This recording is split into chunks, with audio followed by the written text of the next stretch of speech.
The Oakland A's have never played a game at Great American Ballpark. That is until tonight. It's the return of interleague play as the A's and Reds kick off a brief two-game series, and you'll see it tonight on your home for Reds baseball, Fox Sports Ohio.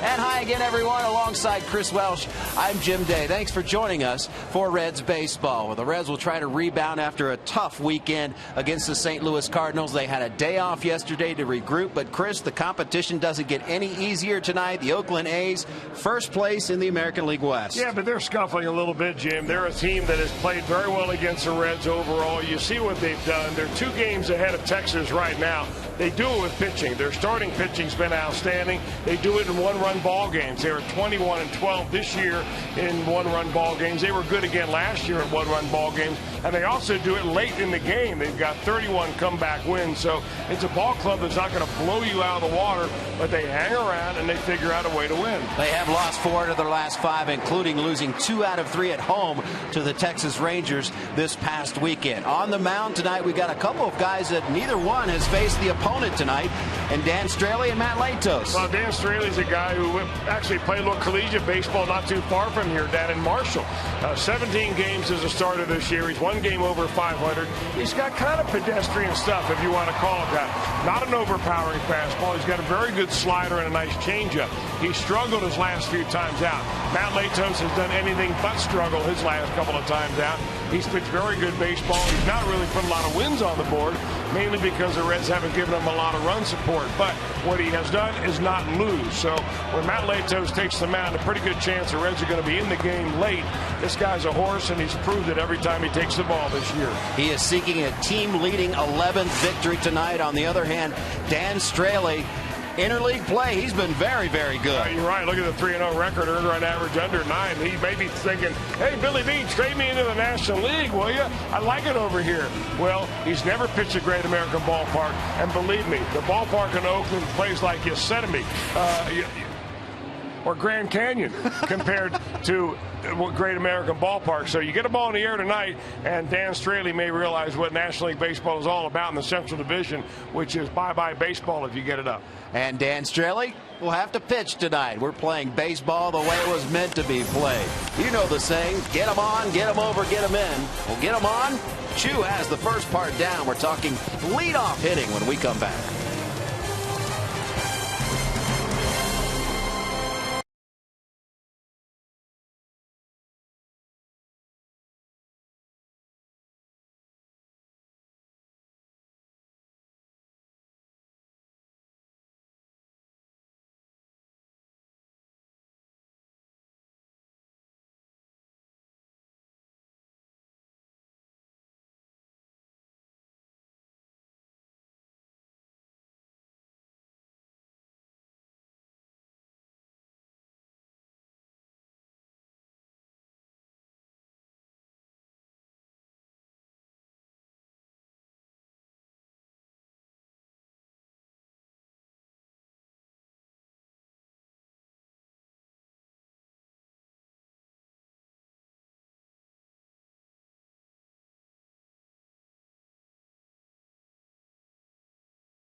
Counts and descriptions of this game may not be disseminated without the express written consent of the Cincinnati Reds. Cloudy skies overhead at Great American Ballpark. What's in store for the rest of the night? Today's weather is brought to you by Tri-State Orthopedics. Here's Scott Dimmick from the WKRC Weather Department. Hello, everyone. I'm meteorologist Scott Dimmick. There are two great reasons to celebrate the game tonight. It's Joey Votto bobblehead night, and the weather's going to cooperate. 78 is where we'll be at first pitch. We're down to 75 for the final out. Can't rule out a spotty shower, but nearly everyone will be dry in and around GABP this evening. Enjoy the game. Shin-Soo Choo from the leadoff spot, Chris. No one better in baseball getting on base. Well, the whole idea is to get on base, set the table, and Choo has been able to do that at a clip that is really amazing. Compared to what the Reds have had in the past, you can see where Choo ranks. First 50 home games of the year since 1921, and you're looking at some of the Reds greats right there, and Pete Rose, Joey Votto, Dunn, and Morgan, all right around the same number. So Choo has set the bell very high, the level to very high, and he's reached it here in 2013. 50 games to go in the 2013 regular season. It is go time for Dusty Baker, Joey Votto, and Matt Latos. First pitch right around the corner on Fox Sports Ohio.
Brought to you by the Ford Series F-Series trucks, the best-selling truck in America 36 straight years.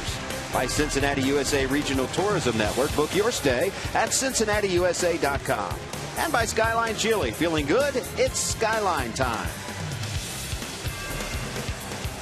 Great American Ballpark on Joey Votto bobblehead night. Good crowd on hand as the Reds and A's go back to interleague play.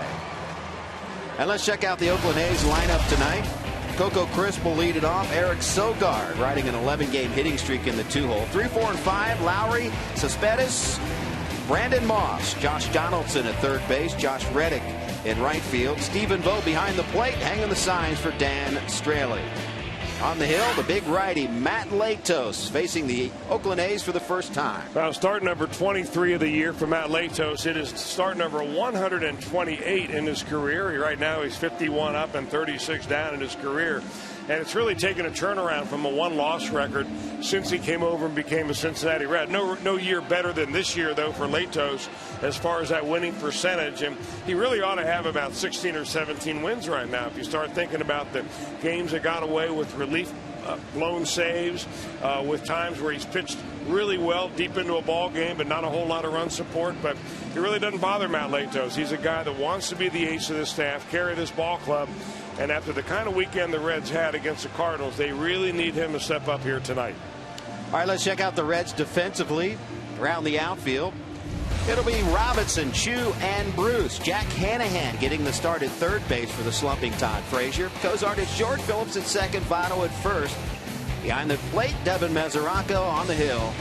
Righty Matt Latos. Latos coming off of a July 30th start at San Diego. Went 6 innings, 2 earned runs.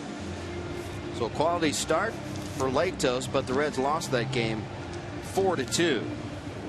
In 3 starts since the All-Star break, Latos 2-0 with a 2.41 ERA. He will face the switch-hitting Coco Crisp to start this game. Crisp will step in with a .251 average, 10 home runs, 39 runs driven in.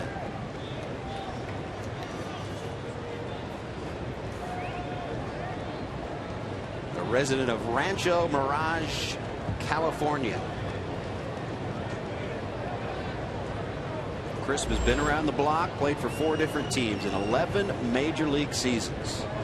So a righty versus lefty matchup. It's Latos fires the first pitch in there for a strike, and we are underway. 81 degree first pitch temperature here at GABP. Rather pleasant night. Latos with the 0-1. Ground ball to Votto. Take it himself. 1 down. A good start for Latos. And he'll go to work against Eric Sogard.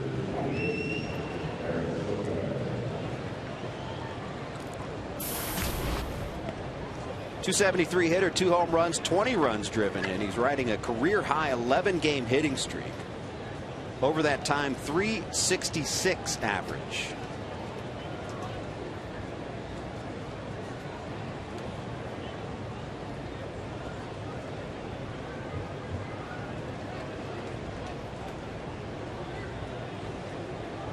Here comes big number 55. Up high. Latos already shown he's got a pretty good fastball tonight. The one that he got a ground ball on Coco Crisp at first base was 94. And when a pitcher starts out that, he's got 1 extra day's rest under his belt this time around because of the off day. Sometimes you run the risk of being a little bit too strong, but for a power pitcher like Latos, it's worked for him. 1-1 the count. We're just underway at GABP. And the 1-1 just missed.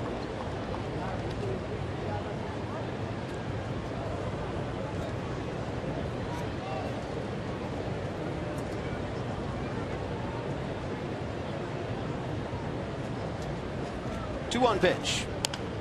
Grounded foul. Latos 2-1 this year in interleague play. 3.51 ERA. He's been good in his career against the American League. 7-3 overall in 14 starts.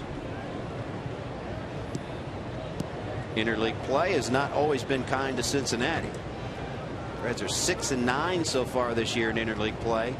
The A's 13-5. And that is tied for the most interleague wins in the league. Well, it could be that Matt Latos' teammate Mike Lee gave him a little insight about Eric Sogard. After all, they were teammates together at Arizona State. Sogard, an infielder. Of course, Lee played a little first base there when he didn't pitch. 3-2 pitch fouled off. Sorry, actually picked up for Ike Davis at first base. They bring Davis in to pitch a little bit. Leake would come in there and hit and pitch. And Sogard, of course, was on that same Arizona State ball club.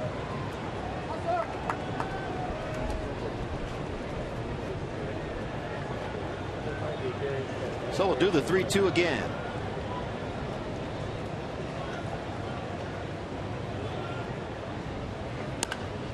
Hard hit ball into right field, just on the line and fair. Sogard rounding first. He'll easily go in with the stand-up double. It looked like that ball hit right on the line, if not right near it. Yeah, in fact, Joey Votto's going to go down there and talk to the first base umpires. Are you sure about that? That first base umpire is James Hoyt. And Sogard gets a lot of pitches on the inner part of the plate. That one floats over to the middle third, or the inner third, and right on the white line it goes. Job by the ball boy down there to get out of the way. A nice little dance step. It was a nice little dance step, a little whoop-de-doo down there. So Sogard extends his career high hitting streak to 12 games now. So a runner on second, 1 out. And here's Jed Lowry.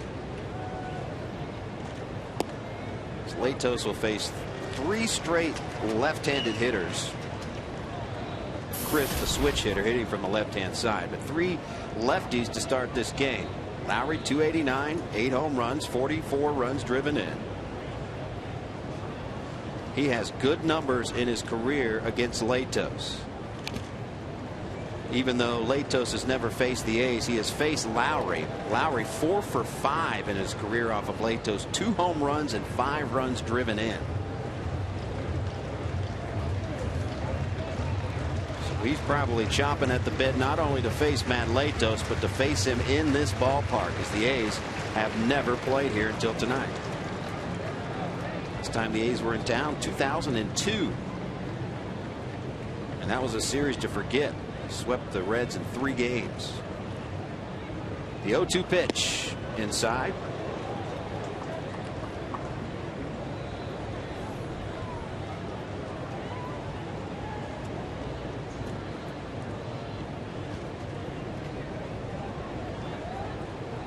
On deck, Yoenis Cespedes.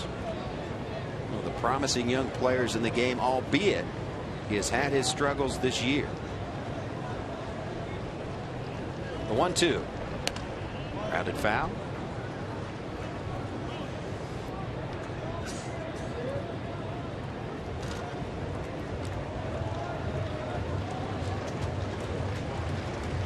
The A's as a team have not, they've been going through a funk like the Reds have been offensively. Not as drastic as the Reds, particularly against the Cardinals over the weekend. But they themselves have been struggling offensively.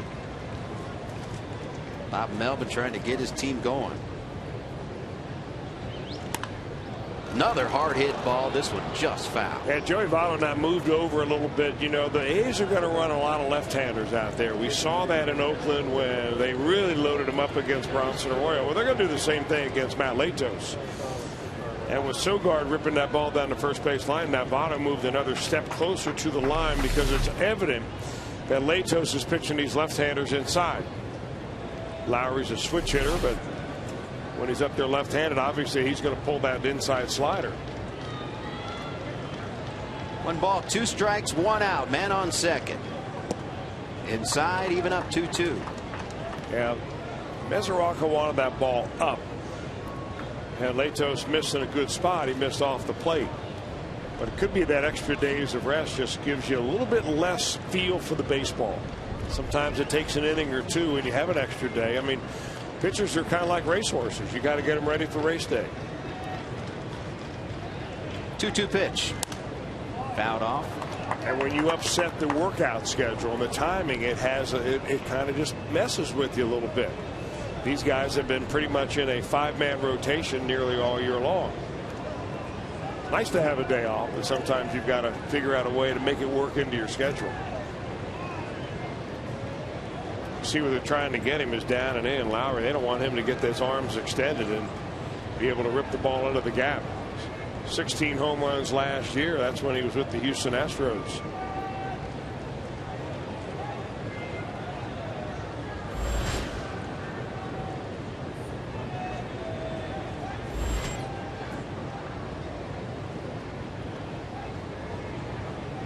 Here comes the 2-2. In the air, left side, Hanahan in foul ground, makes the catch, 2 down. So a good battle there between Lowry and Latos, this time won by Latos. 2 down for Yoenis Cespedes. Looks like he took a little bit off this pitch. I don't know whether it was a two-seamer or a change-up a little bit. It came in there at 88 miles an hour, and you could see it looked like, now that I see the spin on it, it was obviously a slider. And he got out in front of it a little bit just to pop it up. So very methodical. You see Matt Latos when he gets a runner on base. Slows it down a little bit.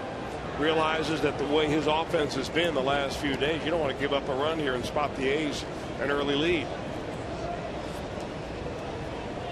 So here's the Cuban sensation Yoenis Cespedes, the guy that put on a show the home run derby, the All-Star game at Citi Field in New York. And man, did he put on a show in batting practice. Chris, I don't know if you saw it, but he was routinely hitting it out of the park. He hit one of the smokestacks midway up, which is a shot.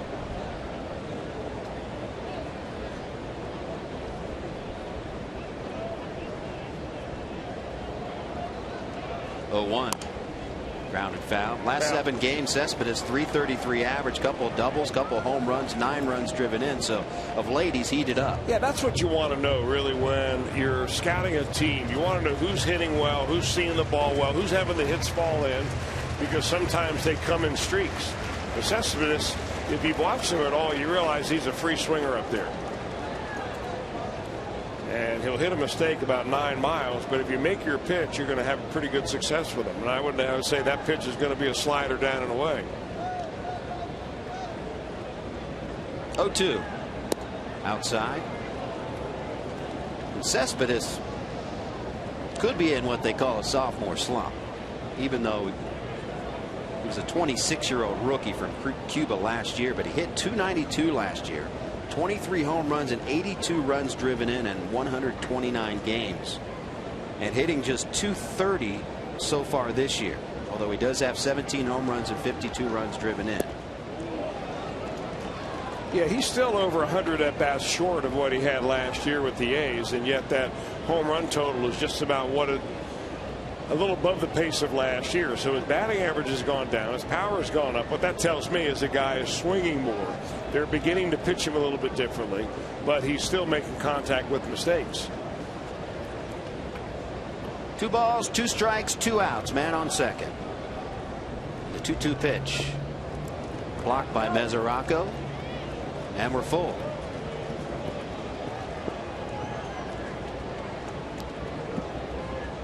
If Cespedes is an all-star in 2015, can you imagine him in the home run derby in this ballpark? Well, remember that he was the first non-all-star to win the home run derby, and maybe by then they'll just bring in home run hitters for the home run derby. You don't have to be an all-star. He was a fill-in, and I don't think it's a bad idea, really. No. I mean, you want guys hitting the ball out of the ballpark, right? It's an exhibition for the fans. Put on a show. Bring them in. Payoff pitch. Just missed inside. Boy, oh boy, that's where one of those at bats where Matt Latos had a good right-handed hitter ahead 0-2, and then you see trying to make him chase all those pitches down the bottom of the screen right there, and eventually ends up walking them. Crowd in the plate big time. Even the ball on the corner is going to seem inside to him. So 2 on, 2 outs for Brandon Moss. .244 hitter in 101 games. First pitch to Moss. Breaking ball in there for a strike.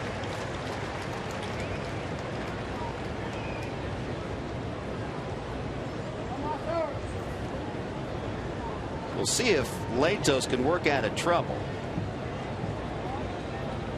And he's had to do it while taxing that arm. 25th pitch of the inning right there.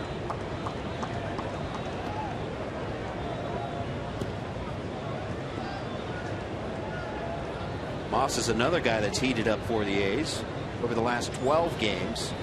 .350 average. A couple of doubles, home run, 7 runs driven in his last 12.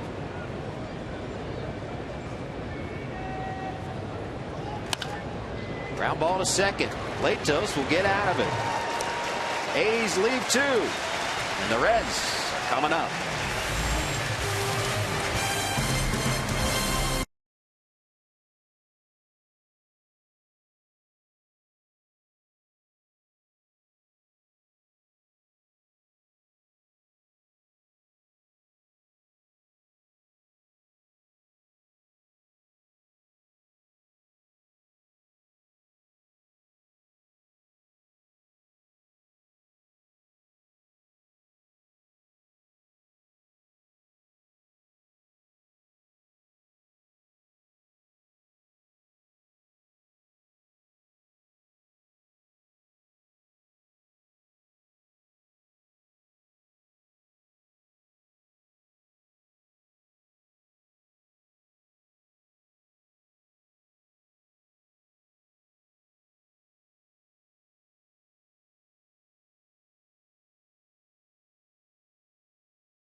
Ballpark.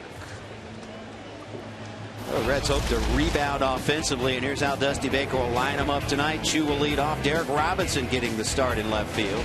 3, 4, and 5 are Valo, Phillips, and Bruce. Devin Mesoraco moved up to the 6th hole. Zach Cozart batting 7th. Jack Hanahan in for the slumping Todd Frazier. He'll bat 8th. And Matt Latos batting 9th. On the mound, 24-year-old Dan Straley. Now 6-5 on the year, Dan Straley. He's used to wearing that green. After all, he went to Marshall, played for the Herd when he was there. He was a young man that somehow found his way to West Virginia, despite the fact that he grew up in Oregon. A very small town called Pendleton, Oregon, of about 18,000 people. Had no pitching help or coaching when he grew up, but somehow he learned how to throw a baseball very hard, ended up being drafted by the Athletics, and here he is in the major leagues a few years after being drafted in the 24th round in 2009. That is making it to the show the hard way. You're a 24th round pick and you make it. Yeah. First pitch strike to Chu. Chu 281, 15 home runs, 35 runs driven in. Fouled off. Chu has scored 73 runs this year. That's third best in the National League. Like Votto, an on-base machine. In fact, those are 1-2 in the National League in on-base percentage. Chu 416 overall. 1-2 the count. Straley made an amazing ascension up the totem pole for the A's last year. Fouled back. He entered the season having not pitched above A ball. By the end of the year, he was in the Oakland Athletics rotation. That's how quickly he moved up the chain.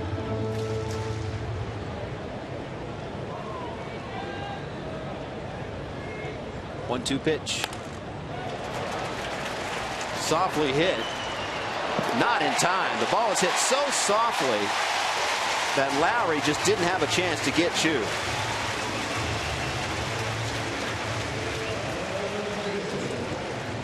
Now on base again, just like you said, the pregame show, Jim Day. This guy's been figuring out a way to get it done at a clip of around 43% of the time. And the little lob throw by Lowry really didn't set himself to be able to throw that ball. He had to go so far behind the second base bag. He just had to get rid of it quick and hope that Chu couldn't outrun the throw. Our Munchins Furniture slow-mo shows really an easy call by the first base umpire, and Chu leads the bottom of the inning off with a base runner. A good start for Cincinnati, and here's Derek Robinson. Bunting in the air, not what they're looking for. First pitch bunting, popped it up right to the first baseman Moss. Well, nothing wrong with first pitch bunting. I mean, that's a lot of his game. And sometimes you hit you get under the ball, and if it's a true sacrifice, you want him staying in the batter's box and laying the bunt down. If it's a bunt for a base hit and you pop it up, sometimes that happens. And it looks like he stayed in the batter's box, and it was probably a bunt for a base hit. I mean, it's no worse than swinging at a pitch right down the middle and popping up to the center fielder. So just because you bunt and make what looks like a bad play like that, you shouldn't put that part of your game in your pocket and forget about it. With one down, here's Votto. First pitch swinging. Votto, .321 average, that's 5th best in the National League. 17 home runs, 52 runs driven in. We talked about him and Chu. 1-2 in on base percentage. Votto steps in with a .438 on base percentage, best in the National League. And safe to assume number 19 won't be bunting. Clash of two different styles here tonight. National League team in the Reds will certainly lay down a sacrifice bunt when they can. The A's, money ball, not what they're looking for. That's exactly what the Reds are looking for. Hard hit, base hit into right field. Chu goes from first to third, and with one out, the Reds are in business.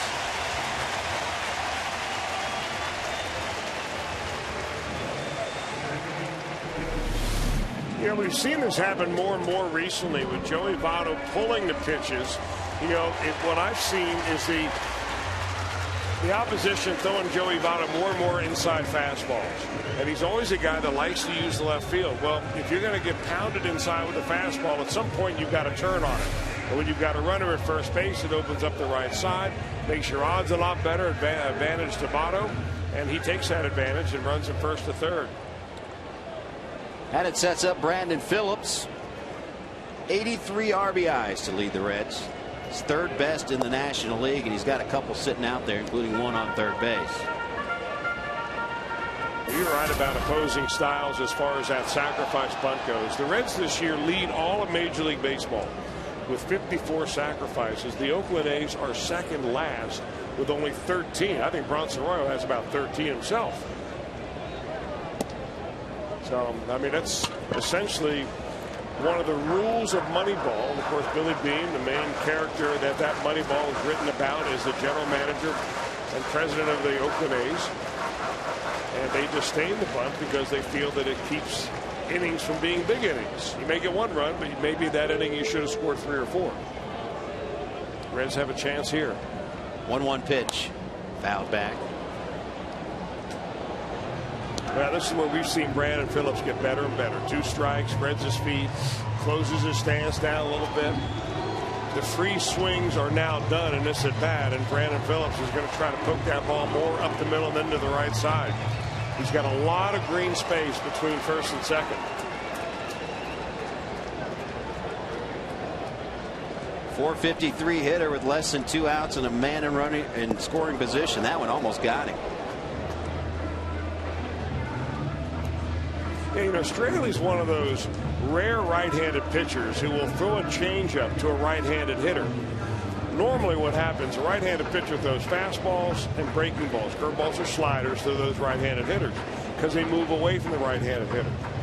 And then they'll throw change-ups to left-handers because it moves away from the left-handed hitter. But that time he tried to run one right in on Phillips. A little change-up, and was hoping that he'd get it in there and have him roll over on it. Now looks like John Hirschbeck says, hey, Brandon, time to get in the batter's box. 2-2 pitch. Ground ball to third. 1 and 2, and the A's get out of it. Boy, was that a quick turn. We're through 1. Scoreless at Great American.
Get a preview of the Bearcats as they prepare for Purdue and find out what Urban Meyer said about his Buckeyes. Get complete coverage of all of today's action involving Ohio sports. It's brought to you by 1-800-SAFE-AUTO. Drive safe, spend less. Matt Lato set to go to work in the second inning against the A's.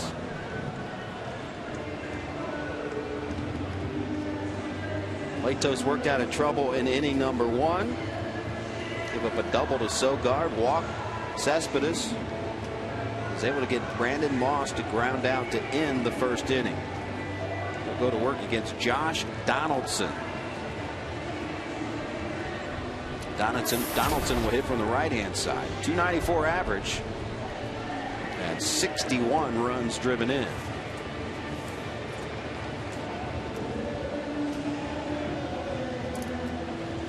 Billy Beane also famous for converting guys, different positions. Josh Donaldson converted from catcher to a third baseman during the spring of 2012. A la Scott Hatteberg, the former catcher, who famously moved to first base on the team that sparked the Moneyball book.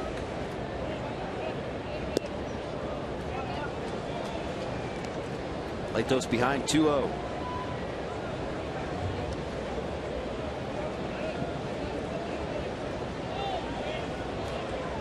Donaldson, 27 years of age. He was acquired from the Cubs back in July of 2008. In the air to center. Hit pretty well, but Chu has got it. One down. Well, got behind him 2-0, but he ended up getting him out by keeping that ball away from Donaldson. Donaldson had a good run against the Reds in that 2-game series in Oakland. Here's the importance of Matt Latos throwing a first pitch strike.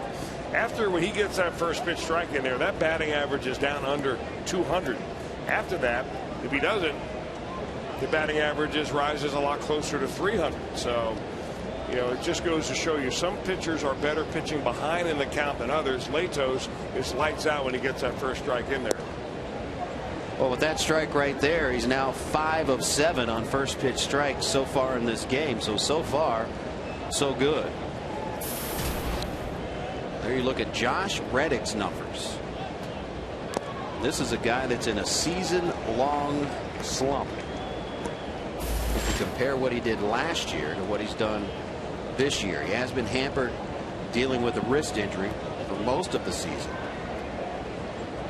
But last year led the A's in nearly every offensive category. 32 home runs last year, 85 runs driven in. But he's won for his last 20, and his batting average entering today just .208. Long run by Robinson. Does he have room? He does. 2 down.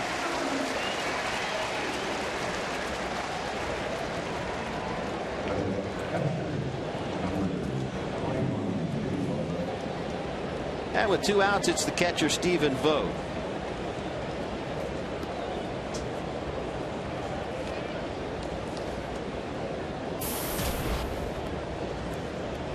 Vogt was recently recalled from AAA Sacramento. A's placed catcher John Jaso on the disabled list with a concussion. First pitch. Ball 1. They were worried about Vogt as well recently in a recent game. He got hit in the head by a bat and a ball. Same game. They were worried about him having a concussion, but he passed all the tests. Right here with a fly ball to Robinson. Still scoreless. A Great American. That's coming up in the bottom of the second.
moment.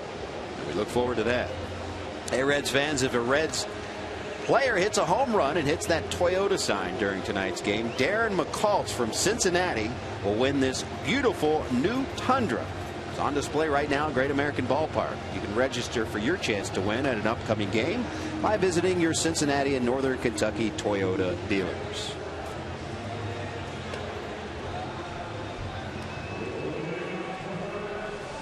Jay Bruce will lead off the bottom of the second for Cincinnati in a scoreless game.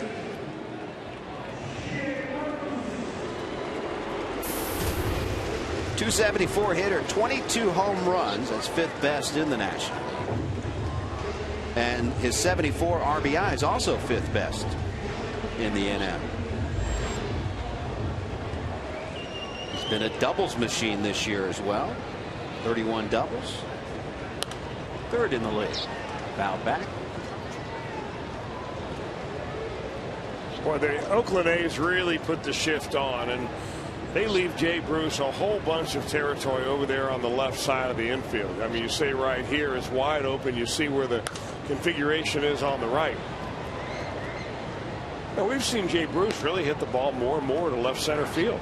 And even the outfielders here are playing Jay Bruce fairly straight away. There's a left fielder straight away, so you got all this room in left center field for Bruce. His reputation overall, certainly it has been a pull hitter, but you're right. This year we've seen him go the opposite way much more this season. And the interesting thing is the A's are throwing him a lot of off-speed stuff. There's a fastball finally, but they've been pitching him away off-speed, figuring that maybe they get him out on his front foot. He rolls over on it, and he hits that ball to somebody, one of those 3 gloves on the right side of the infield. 2-2 pitch. Up to the left side, now to play. Stays at 2-2. Devin Mesoraco on deck.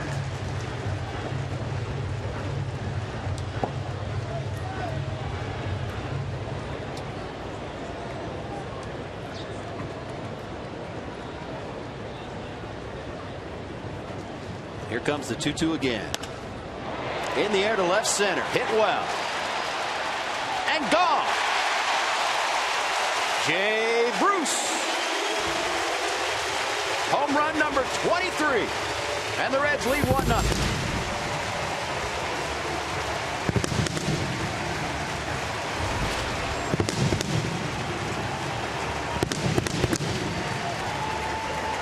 Now they kept going away with it. We showed you where that pitch chart looked like to Jay Bruce, and he finally got one that he could put the sweet part of the bat on. A 91-mile-an-hour fastball goes the other way, right over that 379 mark. And the Reds have the lead with a home run by Jay Bruce.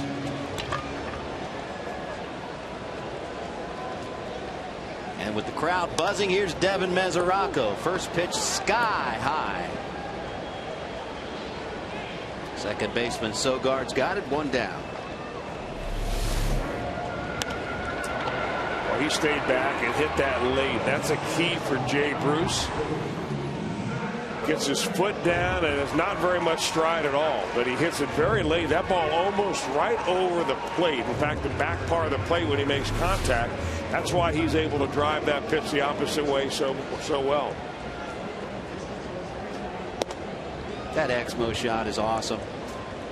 You know, I wish I could have an Exmo shot of the facial reaction of Bartolo Colon when he saw that ball leave the yard. I glanced down into the Oakland A's dugout, and he was looking down there. Now, he's the pitcher tomorrow. So it's been a while since Colon has been here, but he knows the ball can fly here. And that really affirmed the fact that the ball will fly here. He looked at one of his teammates and took his head off and kind of shook his head a little bit and put it back on and said, uh-oh. Swing and a miss by Zach Kozar. This place can get into your head a little bit.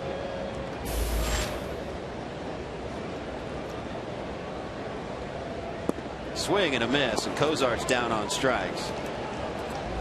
First strikeout of the night for Straley, and that'll bring up Jack Hanahan. Here's the A's defensively.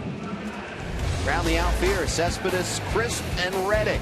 Donaldson, Lowry on the left side of the infield. Sogard and Moss on the right side. Stephen Vogt behind the plate, hanging the signs for Dan Straley.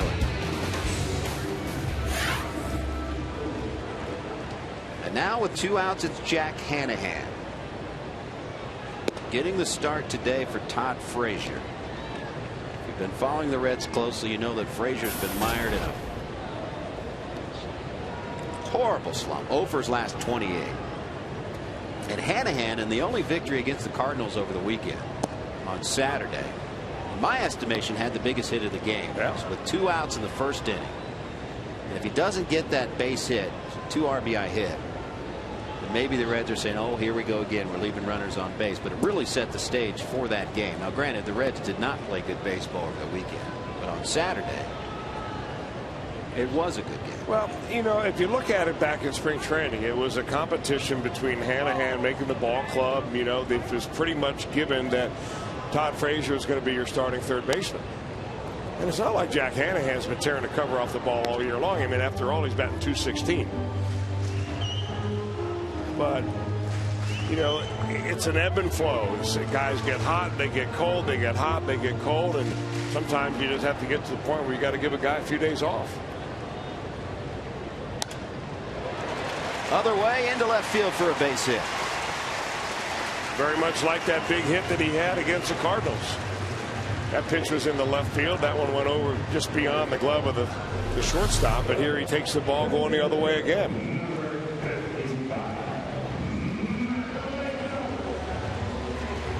So Hanahan gets the hit in the 8-hole. And if nothing else, it'll turn the lineup over. As Latos, the pitcher, steps in with 2 down. Latos himself, he's shown if you groove him one, he could do some damage. He's going to take a hack. I could guarantee you that. And indeed he did. 0-1.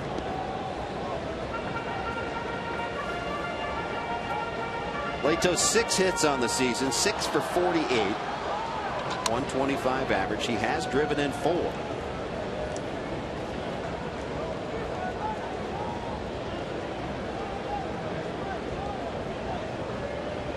Balls 1 strike, 2 down. Jack Hanahan on first. Swing and a miss.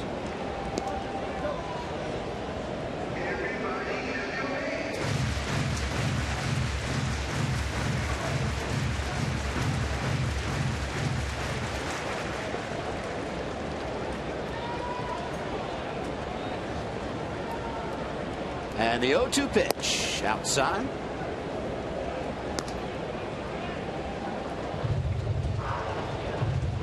Reds trying to get to Straley, who has struggled in his last 3 outings. He's fallen short of going 5 innings the last 2 times out.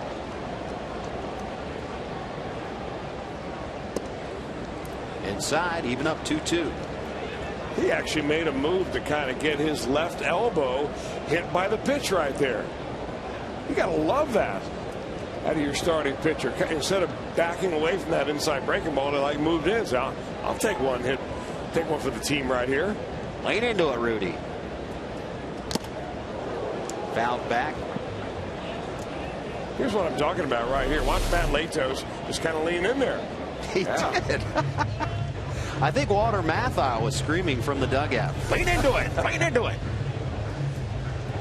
I mean, you see guys do that with they're wearing the protective armor, you know, on there. They've got a hard shell or at least a neoprene sleeve. But I mean, he's got nothing but a tattoo to protect him.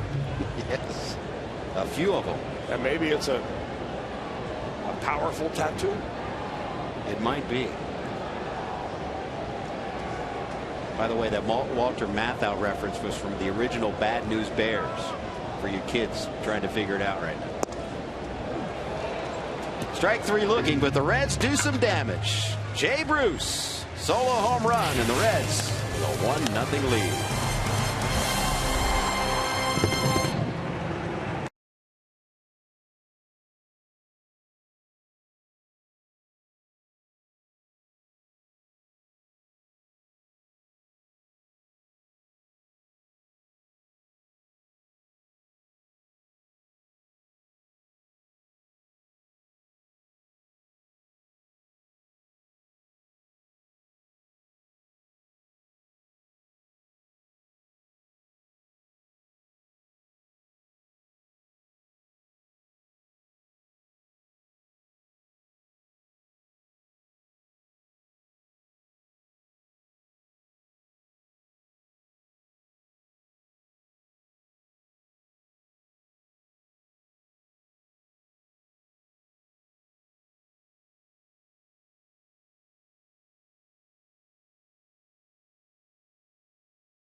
Ohio. These are best records in the bigs since last year's All-Star break. And the Reds and the A's doing business. The A's best in all of Major League Baseball, .615 winning percentage. And the Reds fourth best, .587 clip. Yeah, that kind of puts things in perspective for the A's. I mean, we don't read very much about the Oakland A's in Cincinnati, and they're not one of those teams, that glamour teams that gets a lot of press. Of course, they were in the playoffs last year. They won their division. They ended up losing to the Detroit Tigers 3-2 in the league division series there.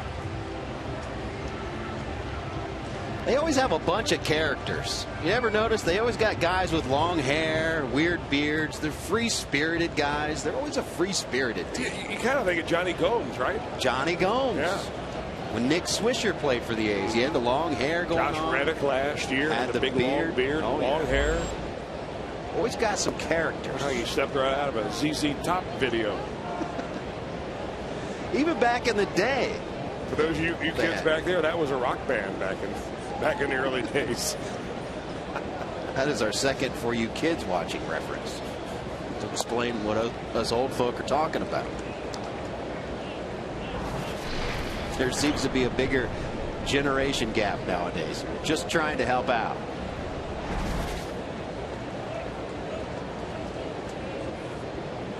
Matt Latos against his counterpart, Dan Straley. Straley seeking his first major league hit. In fact, he's only had one major league at bat.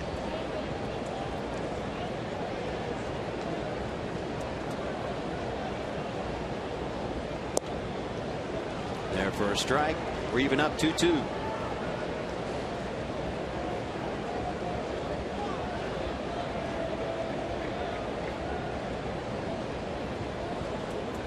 The 2-2. Up high, and Latos a pitch away from walking the pitcher.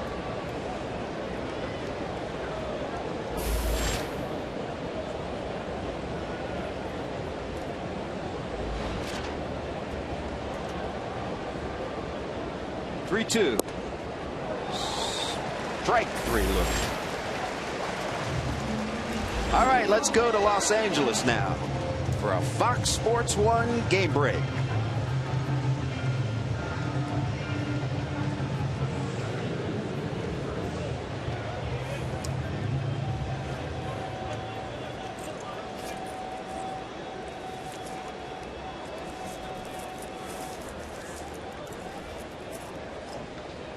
All right, thank you very much for that. We're back at Great American Ballpark. Reds with a 1-0 lead alongside Chris Welsh. I'm Jim Day, Jeff Pecoro, Brian Giesenslaw roaming about. As Coco Crisp steps in for the second time. Started off the game by grounding out to Joey Votto.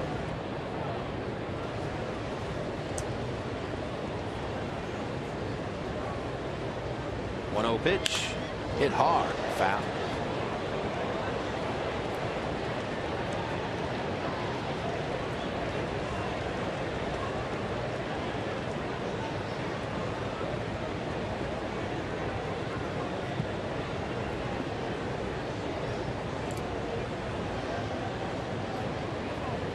One ball, one strike, one out.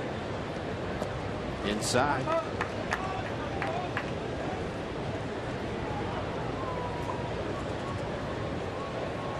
Latos seems to be slowing it down even though there's no one on. And we've seen him do that a number of times. As far as the starting pitchers go for Cincinnati, there's no question he's the slowest worker.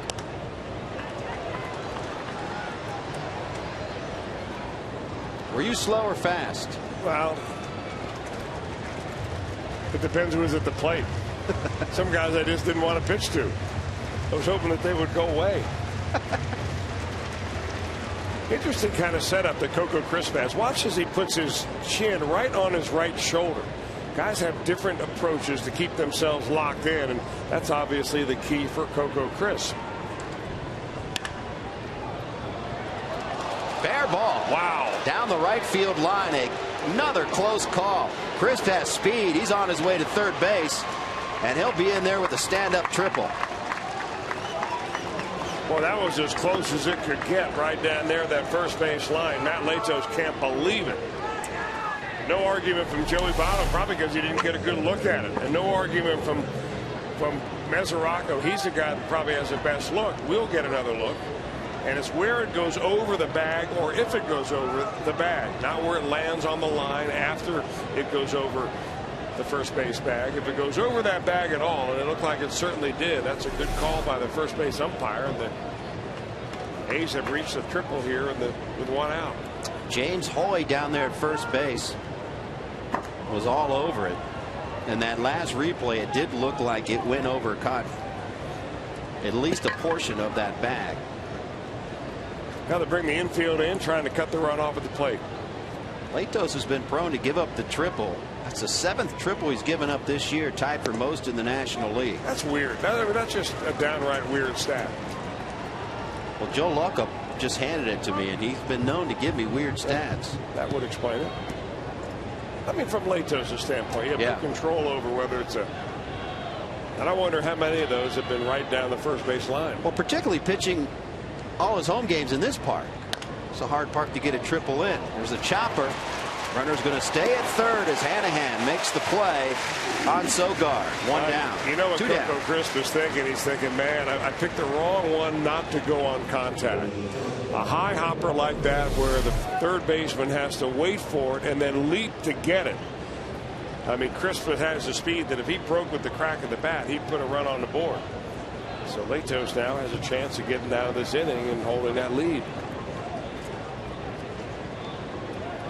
Yeah, that would have been a tough play at home. The way Hanahan came down, he would have had to adjust his feet to bring it home. And Crisp, speedy runner. But with Crisp at third, it's Jed Lowry with 2 outs. Lowry fouled out his first time up.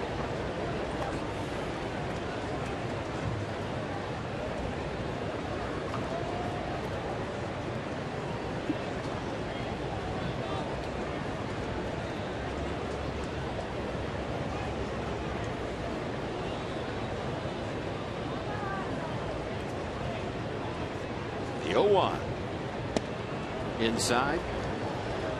This A's team talked about earlier, searching for some offense. Last 22 games as a team, they're hitting just .212. They've been shut out 9 times this year, 4 times in their last 20 games, and we've been hearing stuff from Bob Melvin. Same type of things you hear out of the Reds clubhouse. We're having trouble putting 2 straight good games together. In the air, broken back. Latos is going to get out of trouble again. Reds, a 1-0 lead.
Padres. Stick around after the game for a spectacular post-game fireworks show featuring a soundtrack picked by Todd Frazier and presented by Bob Evans. For tickets to see the Reds battle the Padres, call 513-381-REDS. You can visit select Kroger locations or log on to reds.com/tickets. Tonight's Ohio Lottery Mega Millions jackpot is worth $20 million. Drawing is at 11 p.m. tonight. Back to the top of the order for the Reds. Here in the bottom of the third, Shin-Soo Choo had an infield single to start off the bottom of the first for Cincinnati. Average up to 283. Continues to creep closer and closer back towards the 300. His last 27 appearances, Mr. Choo, as Dusty calls him, hitting .330. Included in there was a career high 16-game hitting streak. And against right-handed pitching, it's been well documented. Off the charts good. .332 hitter against righties. Righty Straley has fallen behind 3-1.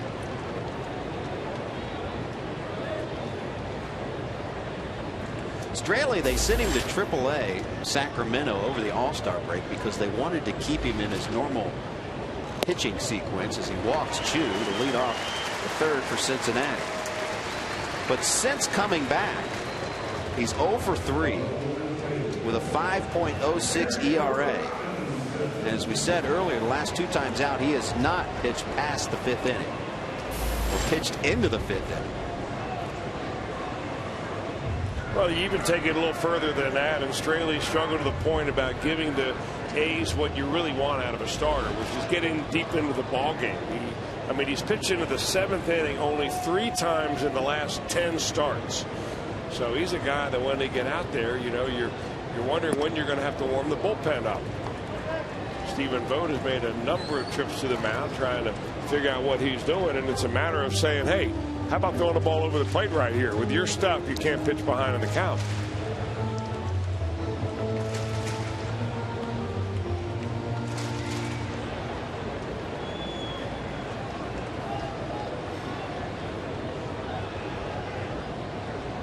Derek Robinson hitting from the left-hand side. He's a better hitter right-handed. Switch hitter. In there for a strike, 1-1. They're watching from everywhere, Chris. Even in Los Angeles. I just got a text from our boy Charlie Sheen. You got a text from Charlie Sheen? I did. And he said, please read this on air. Even though it's against my better judgment, but I'm going to say it anyways. You two sound better than Buck and McCarver. Who are they? Well, apparently just you kidding. sound better just than kidding. McCarver. Thank you, Charlie. You're being too kind. Well, Major Reds fan, as you know. Hi, Charlie. He made a difference last year on the Marty haircut night. Didn't he? When he presented a check to the Reds Community Fund for $50,000. What a gesture. That's digging deep right there. Well, he's been a Reds fan all his life. That's what Straley's trying to do to Derek Robinson, is dig deep into that kitchen, because he keeps throwing him that fastball inside, challenging Robinson to get the bat head out.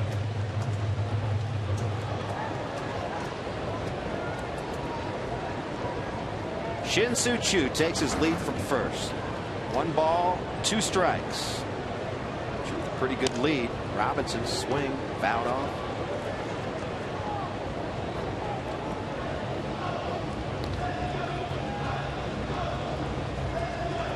Robinson, a .233 hitter from the left-hand side coming into tonight's game. .286 from the right side. He's one of those guys, if he hits it on the ground anywhere, he's got a chance to leg it out. Throw over.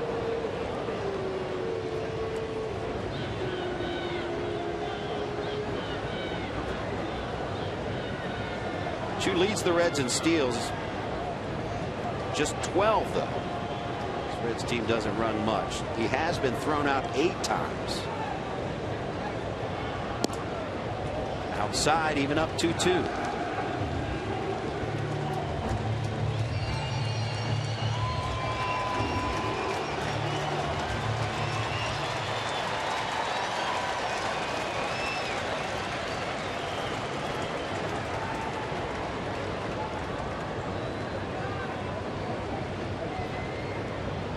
Here comes Straley with the 2-2. In the air to left. Easy play for Cespedes, and 1 down. And that's really what you do not want Derek Robinson to do, is get the ball in the air. I played on a number of teams where there'd be a veteran in that dugout that would say to D. Robinson as he walked by, say, hey, there's no money out there for you, or no money up there for you. You need to get the ball on the ground a little bit. That's 2 times in 2 at-bats that he's popped the ball up.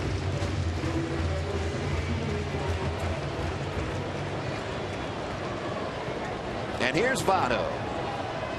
Singled his first time up. The Reds got nothing in the first. Phillips grounded into a double play. Oh. Yeah, Votto got pretty dirty from that slide in the second base on the double play ball. That was a good turn by the A's. Eric Sogard got rid of that ball in a hurry to turn that 5-4-3 double play.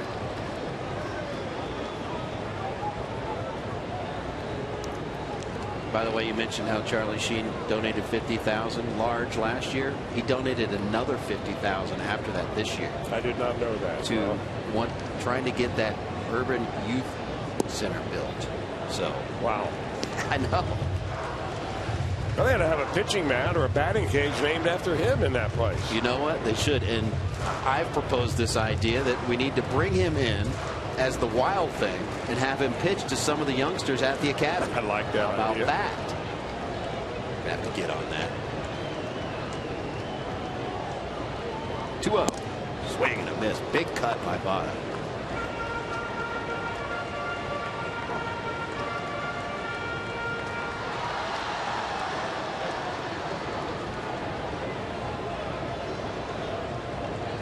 Votto with a .512 slugging percentage coming into this game. 7th best in the National League. To see him slug one right here.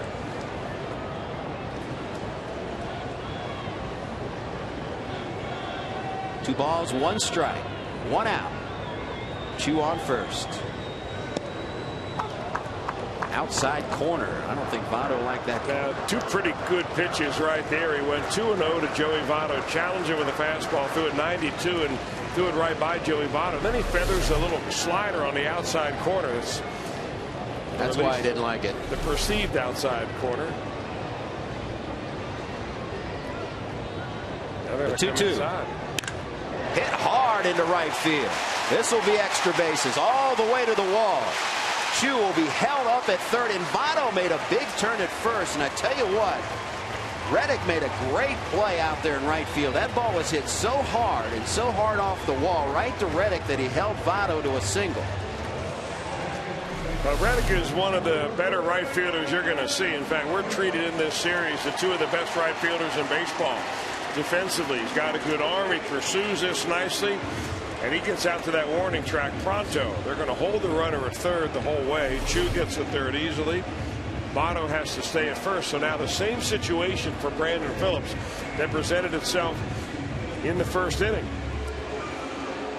1st and 3rd and 1 out. And the way the A's got him out was they threw 2 breaking balls inside to Brandon Phillips. With 2 strikes, they got him to roll over on a 5-4-3 double play.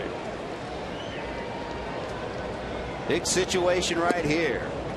Here's what they did in the first inning to get Brandon Phillips out. That one comes all the way in, and the catcher's going to come out and talk to him and say, you got a better one than that. And he does throw a better one, and he gets a round of horn double play to end the inning. So you wonder if in the back of Brandon Phillips' mind, he's thinking, am I going to get that slider again? It's the outside part of the plate. Strike 1. You know, the funny thing about that pitch that induced the ground ball double play, that's not really where you're supposed to throw a slider to get a ground ball. It's inside to a right-hander. That's very unorthodox. If he meant to throw it there, that's somewhat unusual. 1-1. Outside, 2-1.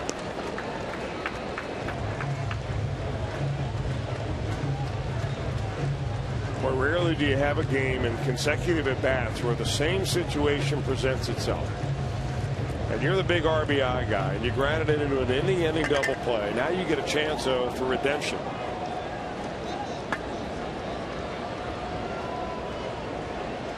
Here comes the 2-1. Check swing. He held up. Well, that was the one that Straley wanted him to swing at. Just a little bit below the zone.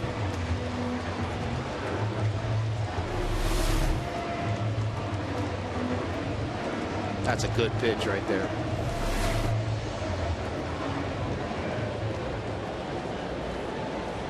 But now he's down 3-1. 1 out. Runners on first and third. Now we're full.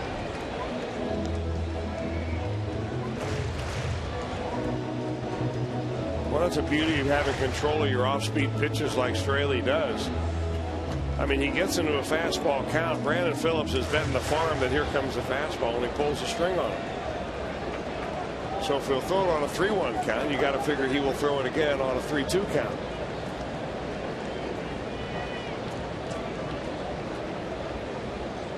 Throw over. Really kind of trying to cut down that lead of Votto. Well, he's not a strikeout pitcher. He's got 2 strikeouts. One of them is Matt Latos. So they figure that on this, Dusty Baker will probably have Joey Votto running on a 3-2 count, even though there's just 1 out.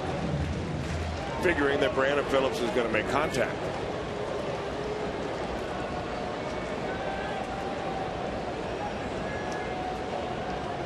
A big pitch right here. And here it comes. Votto's going from first into left center field. It falls for a hit. Chu will score. Votto's on his way to third, and Brandon Phillips comes through. RBI number 84, and the Reds lead 2-0.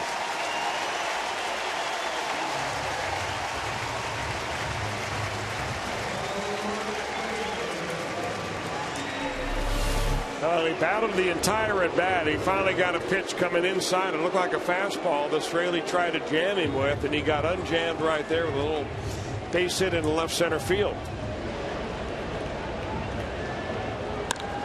Votto's going to read this, and he's not sure the way that Coco Crispin run whether he's going to be able to flag that ball down or not, and he ends up at third base. Chu held up in the same manner at third base. So Straley gets a visit from pitching coach Curt Young. And he's still got some work to do. Still first and third. Still 1 out for Jay Bruce. Last time up, Mr. Bruce touched up Straley for home run number 23 on the season.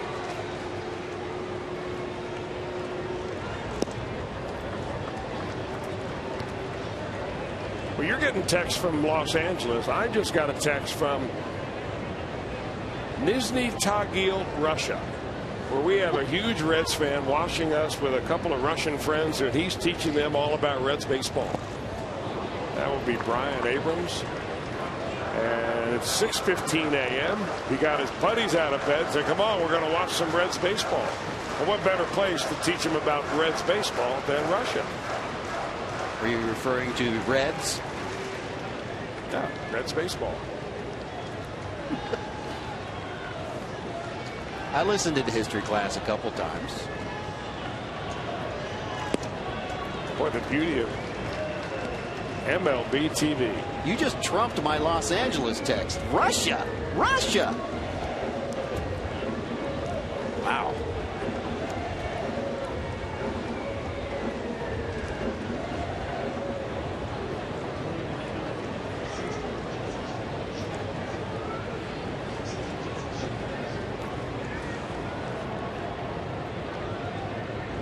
2 balls, 1 strike, 1 out to Jay Bruce.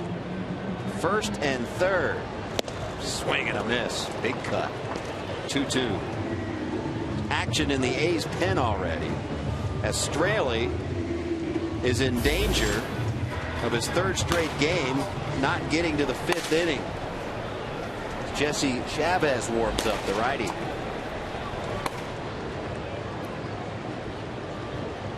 Throw over. Phillips leaned a little bit, but didn't have that big a lead.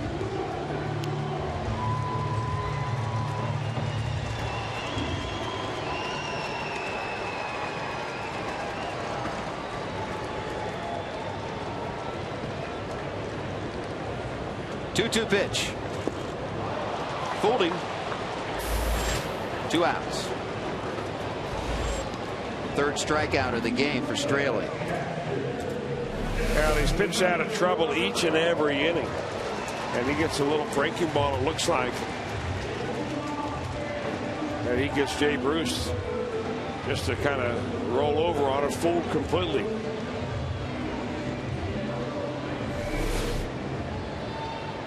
So with 2 down, here's Devin Mesoraco hitting 6th today. It's the 2nd time this season that he's hit 6th. Most of the time for Dusty Baker, at least the last couple of years, Mesoraco and Hannigan mostly hit 8th. Well, the way he's been swinging the bat, you want to get him up there with guys on base more often. Bruce gets on more often than the normal number 7 hitter, so why not move him up a little bit the way he's hitting the ball? Saturday had his first career multi-home run game. Not this time. Right center field. Crisp is there, and he's got it. The Reds get another. They lead 2-0.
On the Padres arrive early and be one of the first 20,000 fans to receive a Reds cap thanks to Fox Sports Ohio. For tickets to see the Reds and Padres, call 513-381-REDS, visit select Kroger locations, or log on to reds.com/tickets, and you'll notice that hat is obviously green, white and green. Well, Saturday night is Irish Heritage Night.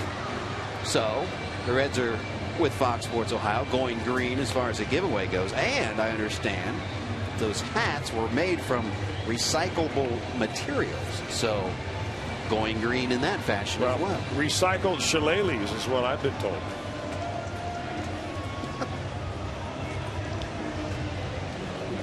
Care to expound on that? No. All right then. Here we go to the 4th. Cespedes will lead off. First inning walk, but was stranded. as the A's have stranded 2 in the first, 1 in the third. Latos has done his job so far. Here comes the big righty. Outside.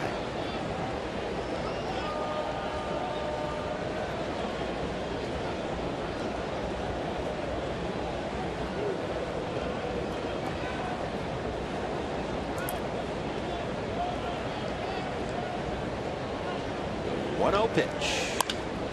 Ground ball to short. Ozark's got it. And one down.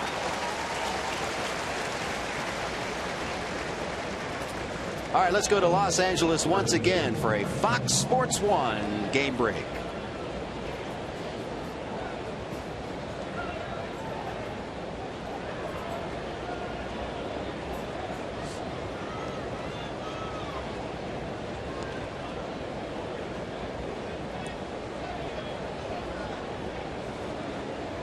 So the Pirates just keep on keeping on. And at some point you have to start doing the math and figuring out what the Reds have to do in order to catch that Pirate ball club. Chopper to Votto. He'll take it himself. Well, he could use another easy inning. He had one in the second. Latos did. The pitch count now, if he can get out of this inning with a minimal number left, it would be very efficient. And that would help Latos go deeper into this ball game. He's thrown only 3 pitches so far and 2 outs. Cespedes and Brandon Moss retired, and now Josh Donaldson. I mean, just look at it in one way. If the Pirates go 1 game over 500, 26 and 25, they'll get to 93 wins. And that's about reasonable. You might be able to think that they would do that from here out. Well, the Reds, in order to catch them to 93 wins, have to win 32 games and lose only 18. So that's a very good record. And that, of course, every day that the Pirates win, it means you've got to increase your winning percentage a little bit more. Well, many of the Reds were vocal after the tough weekend against the Cardinals. One of them, namely Sam LeCure, said, hey, we're running out of tomorrows. We've got time, but we can't keep saying tomorrow, tomorrow, tomorrow. Granted, they're in the second wild card spot right now. There's Sam, along with Mustache Cornelius. But the good news is, I mean, you have 13 games left between the Cardinals and the Pirates. So you have your fate in your own hands when you play the teams that are above you that many times. 1-1.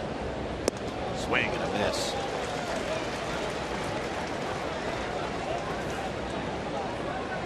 Including which, don't the Reds and Pirates end the season playing each other? They do. Those are 3 games here. The final homestand of the year will be 3 against the Mets, 3 against the Pirates. Foul back. The Reds will actually face the Pirates the final 2 weekends of the season. 3 in Pittsburgh, September 20th through the 22nd. And the final series of the regular season here at Great American Ballpark. So you've got 6 games right at the end of the year to make up time. And if you want proof that it can be done, just look at this Oakland A's club and what they did last year. They were 13 games out of first place at one point. And granted, the Texas Rangers had a collapse at the end of the season to aid them in that. But the A's won the National League West. They were in first place one day, the final game of the season.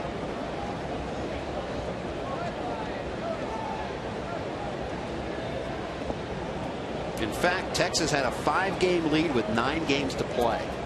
That's how incredible it was last year. 5-game lead with 9 games to play. But Texas lost 7 of their last 9, including 5 to Oakland. So that brings up that point of playing Pittsburgh at the end of the year. It can be done.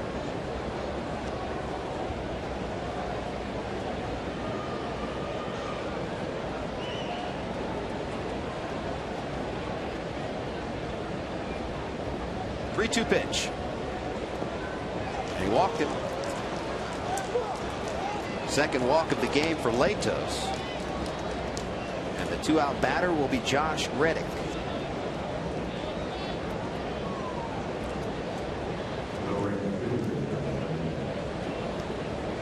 And Chris, you're right about seeing two outstanding right fielders in this game.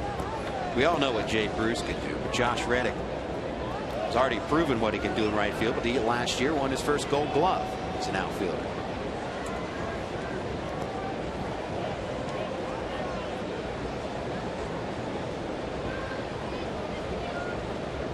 First pitch to Reddick. Long drive, right center field. Bruce giving chase, and he runs it down. What a catch! Jay Bruce saved a run. So speaking of which, one right fielder retired by another right fielder.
By Toyota. See your Toyota dealer or visit buyatoyota.com. Toyota, let's go places. And by JTM Food Group. Let's create great dishes together. We are back along the Ohio River. Queen City, Cincinnati, Ohio. Time now for our AT&T trivia question of the night. Chew on this. What two players led the Reds in hits in the 1990 World Series? What two players led the Reds in hits in the 1990 World Series? Now, one of them's easy, if you know Reds history. One of them's easy, don't you think? Yeah. Considering we've talked about it a million times. And he happens to be in the stadium tonight. Not happens to be, he's here a lot. And the same place every time he comes, right? Same place. Comebacker, Kozar. One down and the Reds fourth. But the second one, I have to give a little bit of thought to. Well, the answer coming up. Or just a good old-fashioned guess. Yes. That was a fun team to watch. That was the last time the Reds beat the A's here in Cincinnati. Game 2, the 1990 World Series.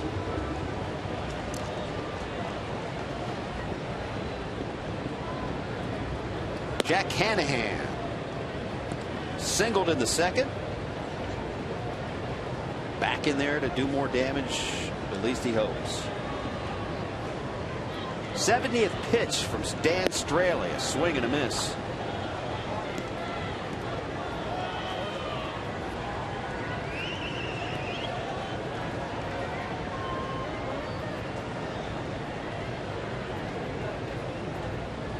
One. Popped up. Left side. Lowry goes out. Then he's got it 2 down.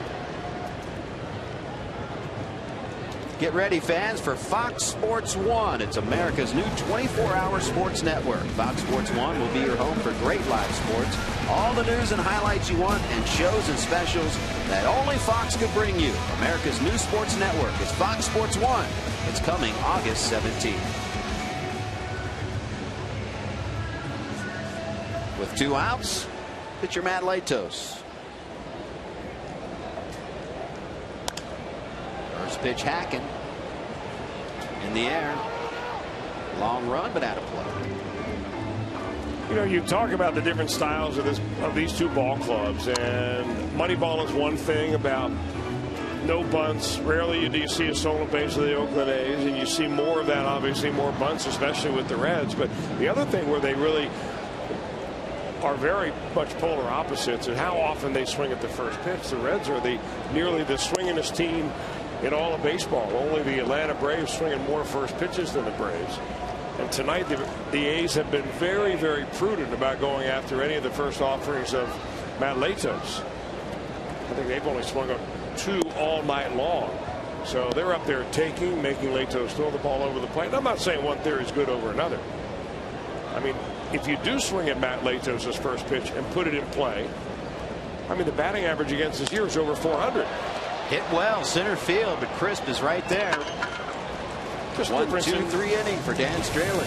Just a difference in theories.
A's, Jay Bruce, with that big home run earlier in the game. Hey, good news to the Reds in the pitching front. Jonathan Broxton will be back to the team tomorrow.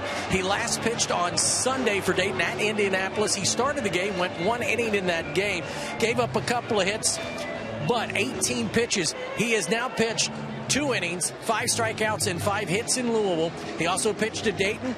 The key was going to be, how did he feel yesterday? Yesterday, he came back, nothing wrong. He said the arm feels great today. He went out in the outfield, threw long toss. He said, I am raring to go. Everything feels good. I was throwing all my pitches. Now, here's the thing, Jim and Chris. Don't worry about the hits, because all he was trying to do was get his pitching in.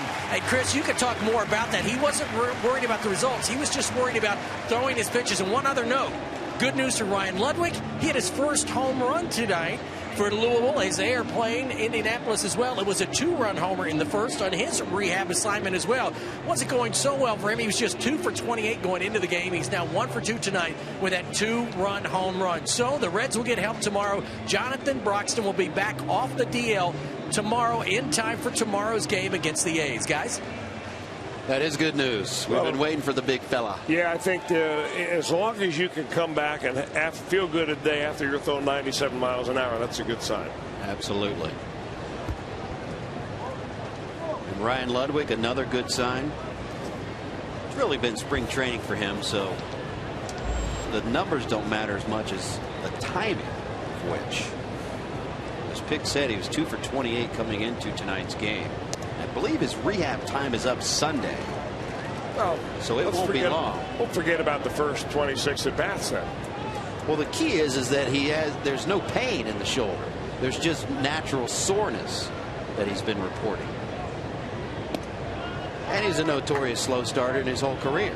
Right now he's in spring training mode, and as Dusty Baker talked about before the game, when you come up here, all of a sudden the lights go on. Well, he's never had to start in August. Correct.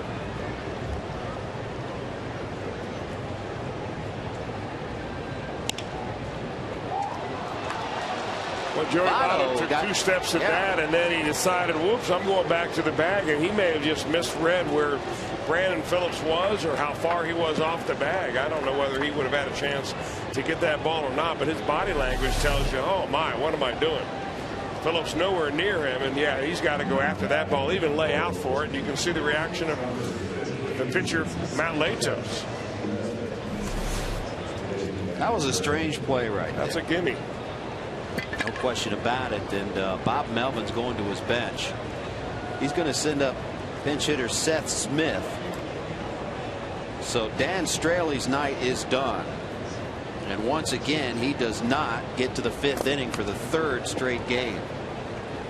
Seth Smith, another guy that's been struggling at the plate. 3 for his last 36.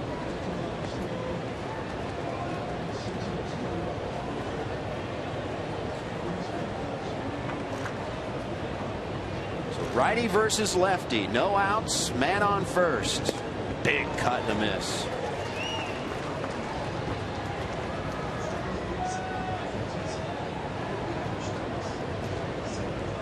So close the book on Dan Straley. 4 innings pitched, 6 hits, 2 earned runs, a walk, 3 strikeouts, and a home run. He threw 75 pitches. Popped up. Left side. Robinson's got it, 1 down. Here's today's IGS Bringing the Energy feature. Matt Latos, always a strikeout kind of guy, has struck out 35 batters in 25 2/3 innings pitched against the American League. And that's highest among National League starters, 12.27 strikeouts per 9 innings pitched. IGS Bringing the Energy feature. Latos has fared pretty well his interleague career. 7-3 record, 14 starts.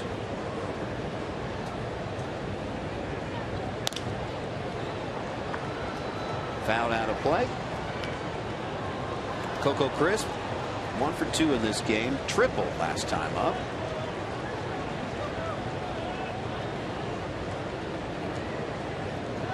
Stephen Vogt at first base. 1 down. We are in the 5th. Alongside Chris Welsh, I'm Jim Day. Glad you could join us for Reds baseball.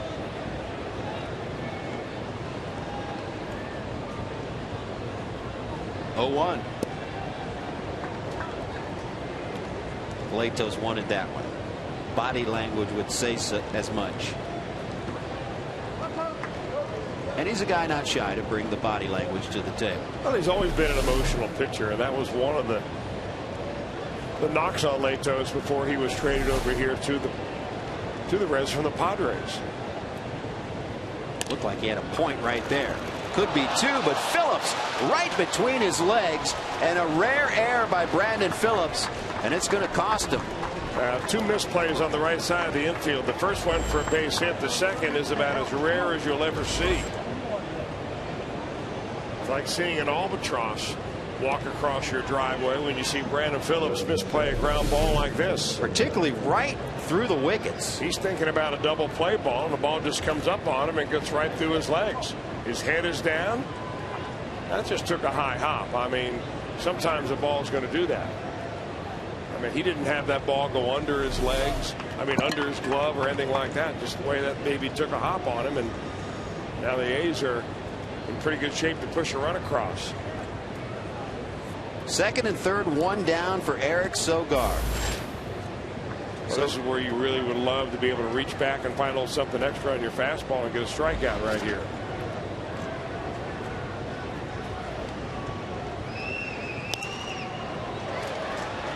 popped up in the infield. Hanahan's there, and a big second out.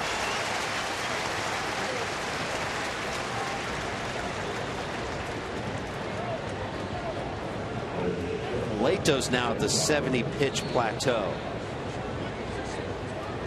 And a battle. Jed Lowry. Lowry 0 for 2. Foul out, pop out.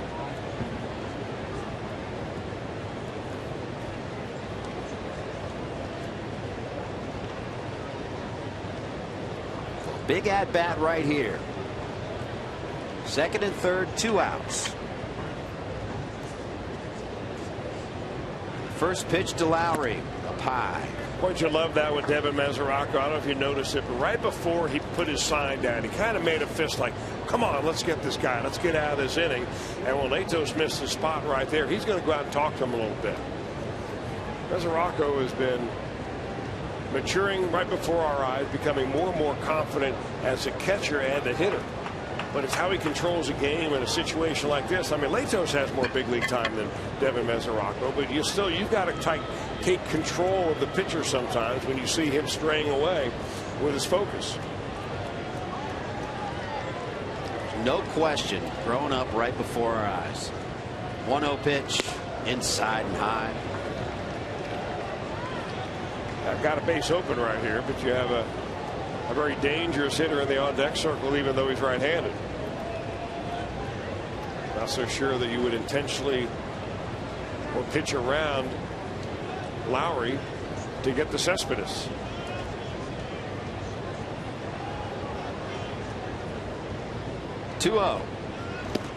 Up high. Got a couple of fastballs and a changeup, all of them up high, and you know the up high comes from just flying your shoulder open a little bit too much, trying to throw the ball too hard, trying to make too perfect of a pitch.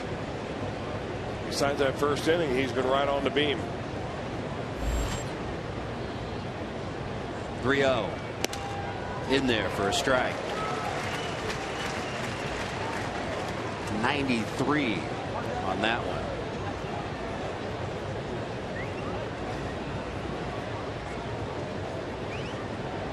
Base hit could tie this up.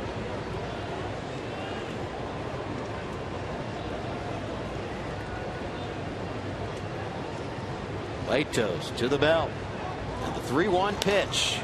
Out back, and we're full.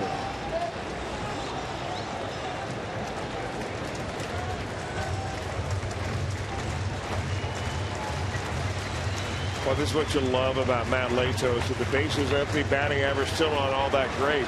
But with runners on and then runners in scoring position, that batting average gets lower and lower. That's a guy that adds a little bit of fastball and adds a little bit of tilt to his breaking ball. 3 balls, 2 strikes, 2 outs. Payoff pitch. And he walked him. Latos wants an appeal. He does get it. Third base umpire Jim Reynolds says not this time. So we're loaded with 2 outs for Yoenis Cespedes. Third walk of the game for Latos. Well, better than giving in right there. With the base open, there's no reason to just pump a fastball right down Broadway to the number 3 hitter because you're afraid of putting them on with the base on balls. Latos has good enough control, and he'll be able to throw strikes when he has to.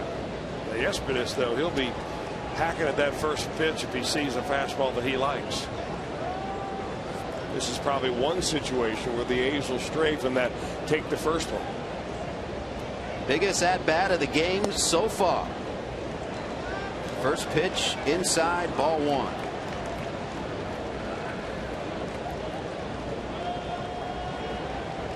Vogt on third, Crisp on second. Lowry takes his lead from first.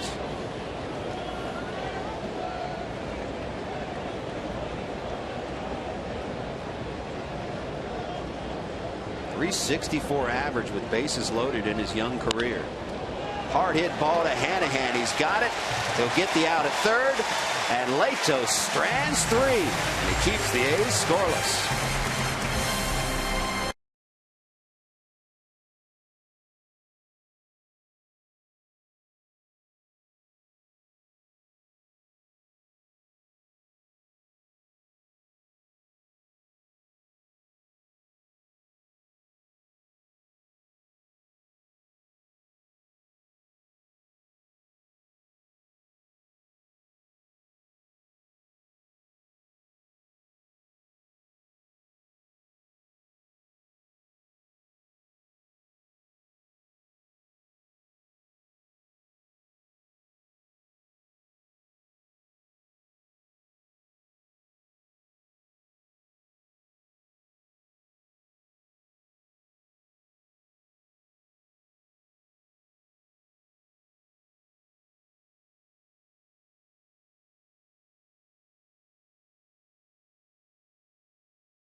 On Fox Sports Ohio. Reds Live has everything you need to know for that night's game, and it's only on your exclusive home for Reds baseball, Fox Sports Ohio. It's presented by Ray St. Clair Roofing. All right, let's answer our AT&T trivia question. We asked, going back to 1990, what two players led the Reds in hits in the 1990 World Series? One of them, standing down at first base, Billy Hatcher, the first base coach for the Cincinnati Reds. And Spuds, Chris Sabo, 9 hits each in that 4-game sweep of these very same Oakland A's. What a moment that was in Reds history. The A's came in winning the '89 World Series. No one gave the Reds a chance to not only win the series, let alone sweep the series. They dominated that series after going wire to wire in the regular season.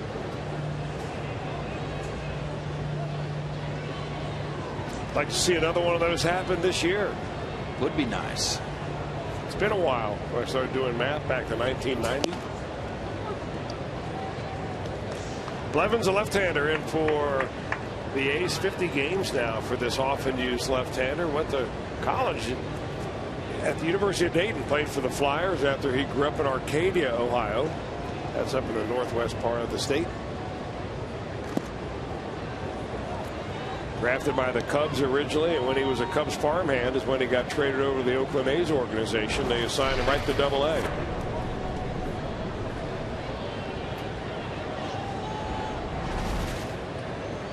th round pick in 2004. Chu, hard hit ball, right center field. Crisp, long run, dive, he can't get it. It goes to the wall. Chu will stop at second base. And a leadoff double for Cincinnati. Well, Chu has done his job as a leadoff hitter. He's been up 3 times. Each time he has come to the plate, he has led the inning off. So that's the idea of a leadoff hitter getting it going. A single, a walk, and now a double for Chu as he gets the pitch up in the zone against the left-hander. And gets the Reds rolling here in the 5th.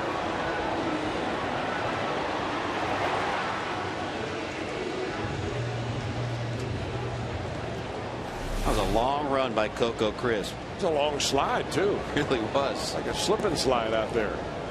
26th double for Chu. Now Derek Robinson will be butting here. Pulls it back outside. Good sign for Chu as well.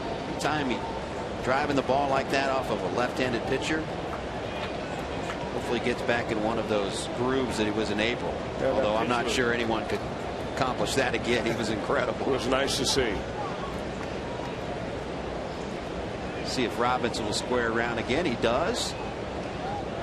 Yeah, Robinson really doesn't square around, and you don't see that as much often anymore at all. What they teach nowadays in pro baseball is more of a swivel or a pivot, because when you completely square around, you lose the conception, you lose your idea of the strike zone, and plus when a ball comes right at you, you have no way of getting out of the way of it. So you just kind of turn, but the idea is to get your head down there close to the bat. Reaches for it, didn't get it. 1-1.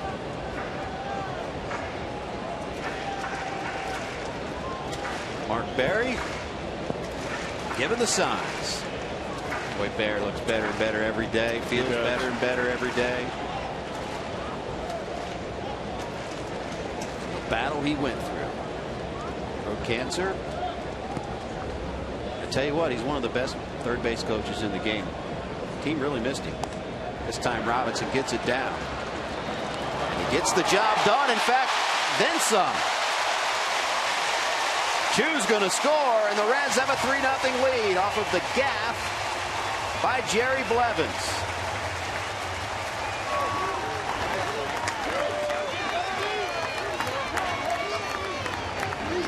I don't think we've seen this all year long. It has easy a play right back to the pitcher.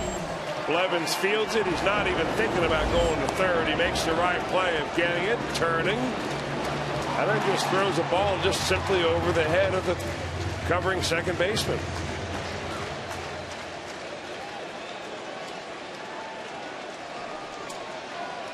That is a great look at him deadening that ball off the bat. Here's Votto. A man in and a man on first. You're scoring at home. E1, no RBI. Credit a sacrifice for Robinson as well.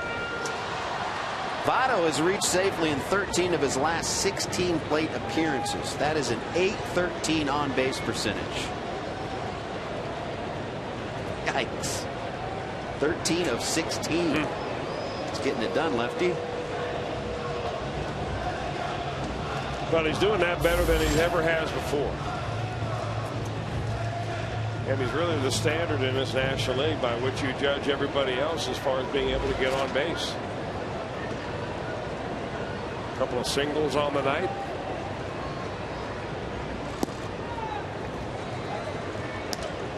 Blevins looks like he wants no part of Votto. Well, he's in there this part of the lineup because you're going to face a lot of left-handers. Chu's left-handed, obviously. Votto, Bruce is coming up. Robinson, a switch hitter.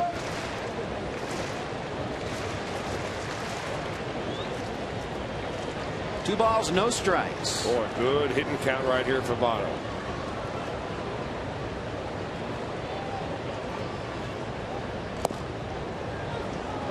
Ooh.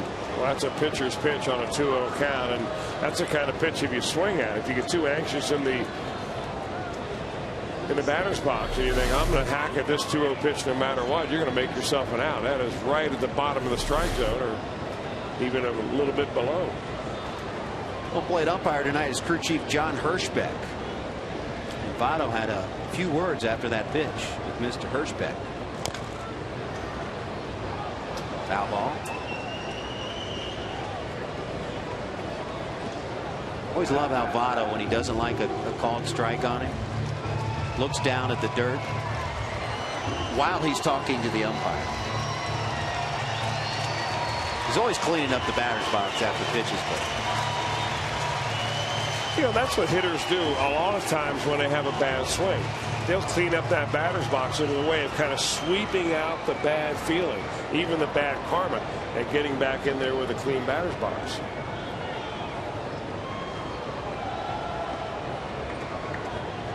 Starting all over again. 2-2. Down low, we're full. We've been doing after a good pitch. Pitchers will do the same thing around a pitcher's mound. I don't know whether it's true or not, but I read an article one time by a psychiatrist or psychologist that kind of talked about the act of sweeping the batter's box clean. Wow. You buying into that? You know what? This game is as much mental as physical. I buy into it. Even more so, more mental. Yeah. There's no question. So anything to help out psychologically in that batter's box, all for it. Even if it includes choking up.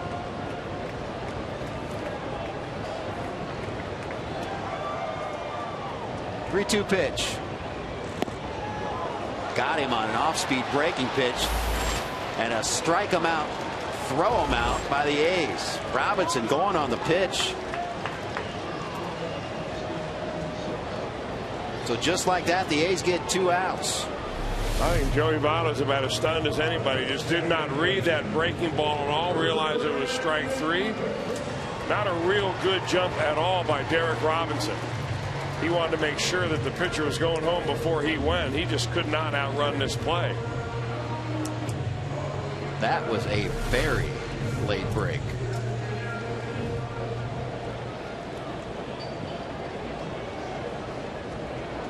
So with 2 outs in the inning and the base is clear, here's Brandon Phillips.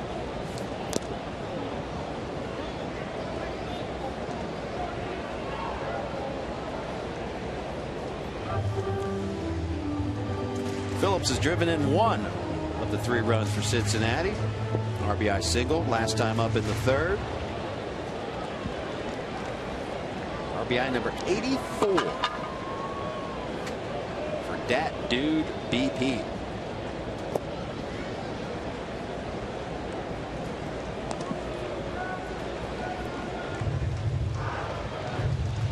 I wonder if people would like to hear you call the whole game. One time through the lineup, just referring to the players by their Twitter handle as opposed to their real name. We could probably do that off the top of your head. I could get a couple of them. Well, I could get a couple. I got that dude BP. I mean, we all got. You know what? Guy. Well, Frazier's not starting tonight. But do you know what he is? Flava Fraze. Flava Fraze. Okay. There he is. Who else do you know off the top of your head? Let's see. Jay Bruce is J.A. Bruce, I think. Pretty good. Jack Hanahan, I know, is on there. Don't make me Google him up.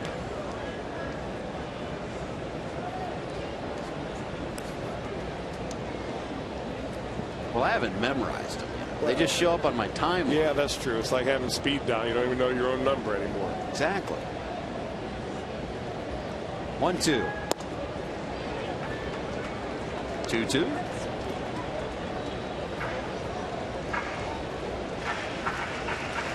Don't make me get on Twitter now. Again? Might have to do a live in-game tweet.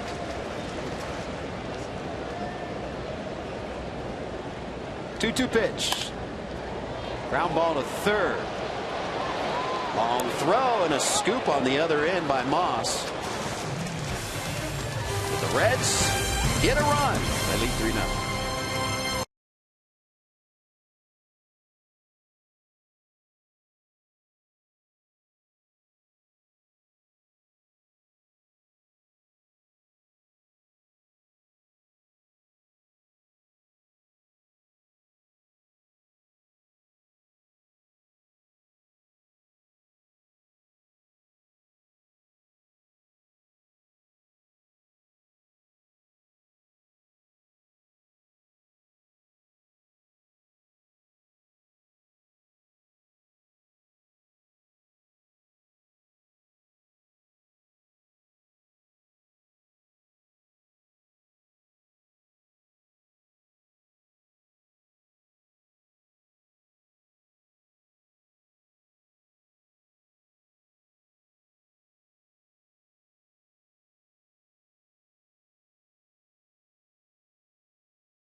Honda game summary so far. 3 runs on the board for Cincinnati. Kicked off in the second inning by Jay Bruce's 23rd home run.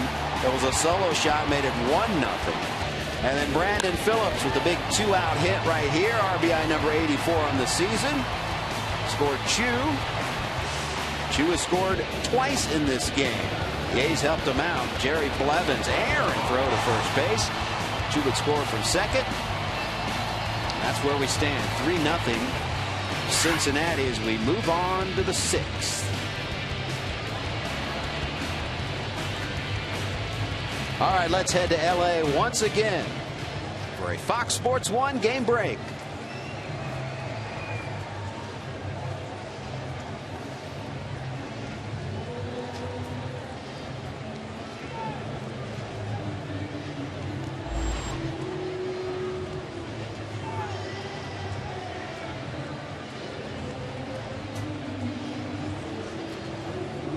Tempers brewing. I'm not sure I would want Bryce Harper any piece of him. He's the type of guy that if you punched him, he probably wouldn't feel it. Well, the frustration that has to be emanating around that Washington Nationals team, the team that a lot of people predicted to be maybe the best team in the National League this year. They find themselves 4 games under 500, 13.5 games out of first place. And boy, the heat of the summer, the frustration of losing, the injuries that Harper has sustained throughout the season. Not the way the Nationals thought it would go. There were many, and I mean many, that picked them to be in the World Series and certainly win the National League East. Now, I bet you there are a lot of Nationals fans saying, should have thrown Steven Strasburg last year in the playoffs, because you never know when you're going to get back. Mesoraco. That does not count. That's off our camera. We've never had that happen I before. believe that went off our camera. I think it's still working. Check it out. Nice catch on the rebound, though. Doink.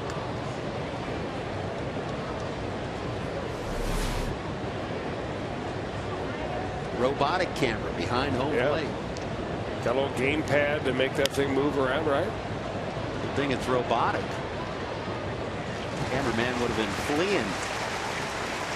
Brandon Moss takes the first out of the inning.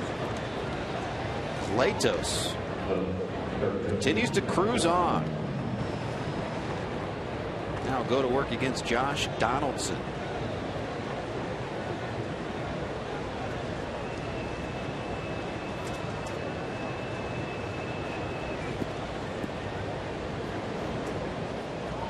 Donaldson flew out, walked his last time up. 294 hitter.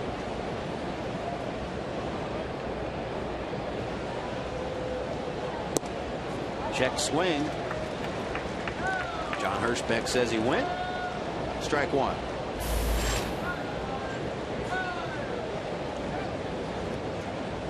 Interesting year for Donaldson. He had 16 home runs in the first half, and he's had a power outage. Not one home run since the All-Star break.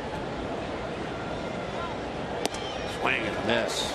He's chased out a couple of times. He did have a very good series against the Reds when the Reds went out of the Bay Area for that quick 2-game series. But a couple of home runs, 5 runs batted in. He's behind 0-2.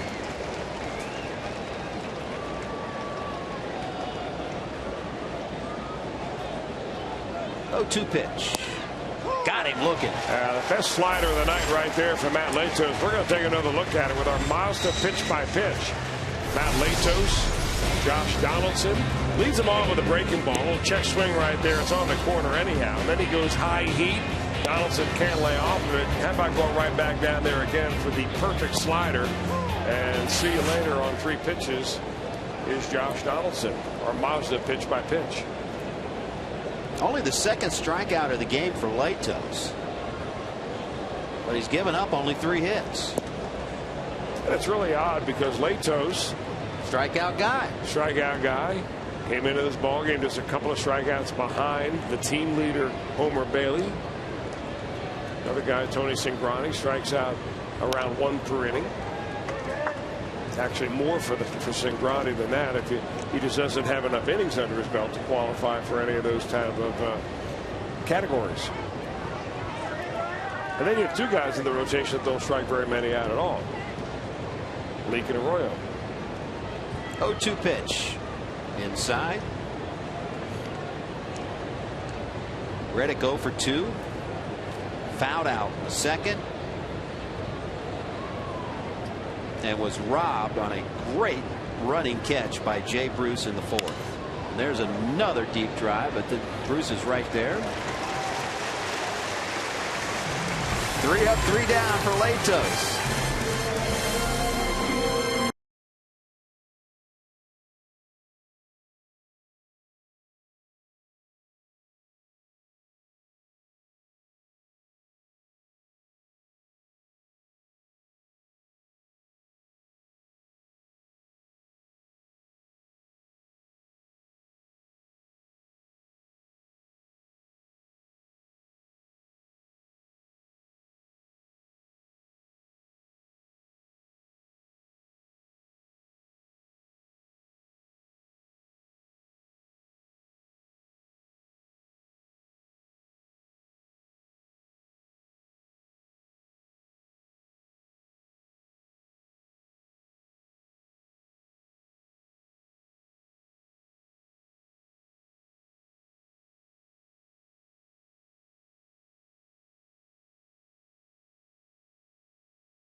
5 years as your #1 mobile app for live baseball. Available for iPhone, iPad, Android, and BlackBerry 10. At Bat delivers Reds baseball with live audio, pitch tracking, stats, highlights, and more. Text At Bat to 31826. That's At Bat to 31826, or visit Reds.com for details. And after the game, stick around. It's Reds Live, the post-game edition. You'll hear from the manager before anyone else. Locker room reaction. It's Reds Live. Brought to you by Kings Honda and the Kings Auto Mall. Visit KingsHondaUSA.com. Bottom of the 6th. J.A. Bruce leads off. That is his Twitter handle. Solo home run in the 2nd. Part of 3 runs on the board so far for Cincinnati, as Jerry Blevins, lefty, the University of Dayton, begins his 2nd inning of work. We also had D-Rob 104. Oh, you looked him up between innings, huh? Well, I got, a couple. Dat Dude BP. Jack Hanahan 9. Flava Frage. Corky Miller has one, and I cannot remember what it is. Looked up a few of them. Now, do you follow all those guys on Twitter? I do. Make sure they keep in line. Don't act a fool, which I can sometimes do on Twitter. Well, at least being up here in the broadcast booth during the game doing play-by-play keeps you from doing that. I could do a live tweet right now if you want. And it's a pleasure to have you up here. Chris, I am blessed to be sitting in this chair. There's no question about that. 3-2 to count to Jay Bruce.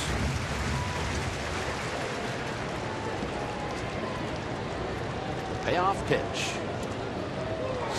Strike 3 looking. Well, he knew it too. You know, for a while there, you think that John Hirschbeck has a big strike zone, but the last couple of strikeouts he's gotten of Reds left-handers, Votto and now Bruce, they've come on different pitches, but they're both real strikes according to pitch tracks, and not one bit of complaining from either of the Reds hitters. That's going to do it for Jerry Blevins. 1 out into the 6th inning, as he will call on the righty Pat Neshek. It's our Skyline Chili call to the bullpen.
And the Rays travel to Los Angeles to battle Yasiel Puig and the National League West leading Dodgers. Fox Saturday Baseball begins this week at 3:30 p.m.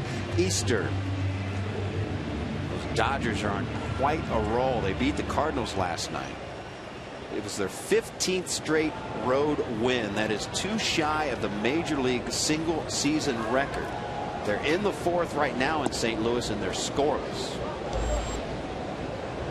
And we got a new pitcher on the hill. Chris, it's righty Pat Neshek. Yeah, Neshek, it's interesting. The A's are bringing some pitchers from around the Midwestern area. In fact, Reds country. Last couple of guys. Jerry Blevins went to Dayton. Hello. Deep drive, left field, going back to Cespedes, and he's got it on the track.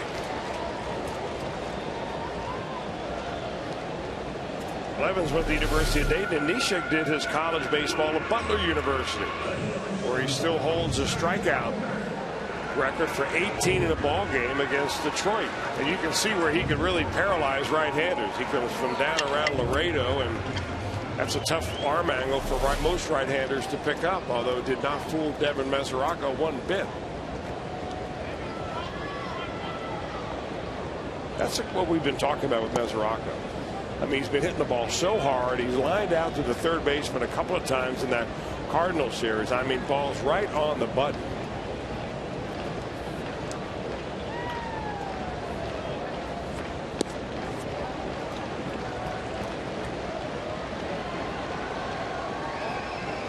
Last year, Mesoraco, you could tell. I mean, young player. They always go through that where they're just trying to not really say anything, just trying to fit in, etc. And as you said, he's much more aggressive this year, calling games behind the plate. We've seen him go out to the mound to talk to Matt Latos. Dusty Baker's talked about him following the game plan more and more closely, learning the league, learning the hitters. It's the toughest position on the field. Well, it's the toughest to become a veteran. High ball center field. Chris going to his left. He's got it. And a 1-2-3 inning for the A's. 3-0. Reds lead.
This season, the Kroger Meal Deal. Check concession stands throughout the ballpark for the Kroger Meal Deal, which includes a hot dog, 16-ounce Coke, chips, and during this homestand, Emerald Nuts. Make sure to get your Kroger Meal Deal during your next visit to Great American Ballpark.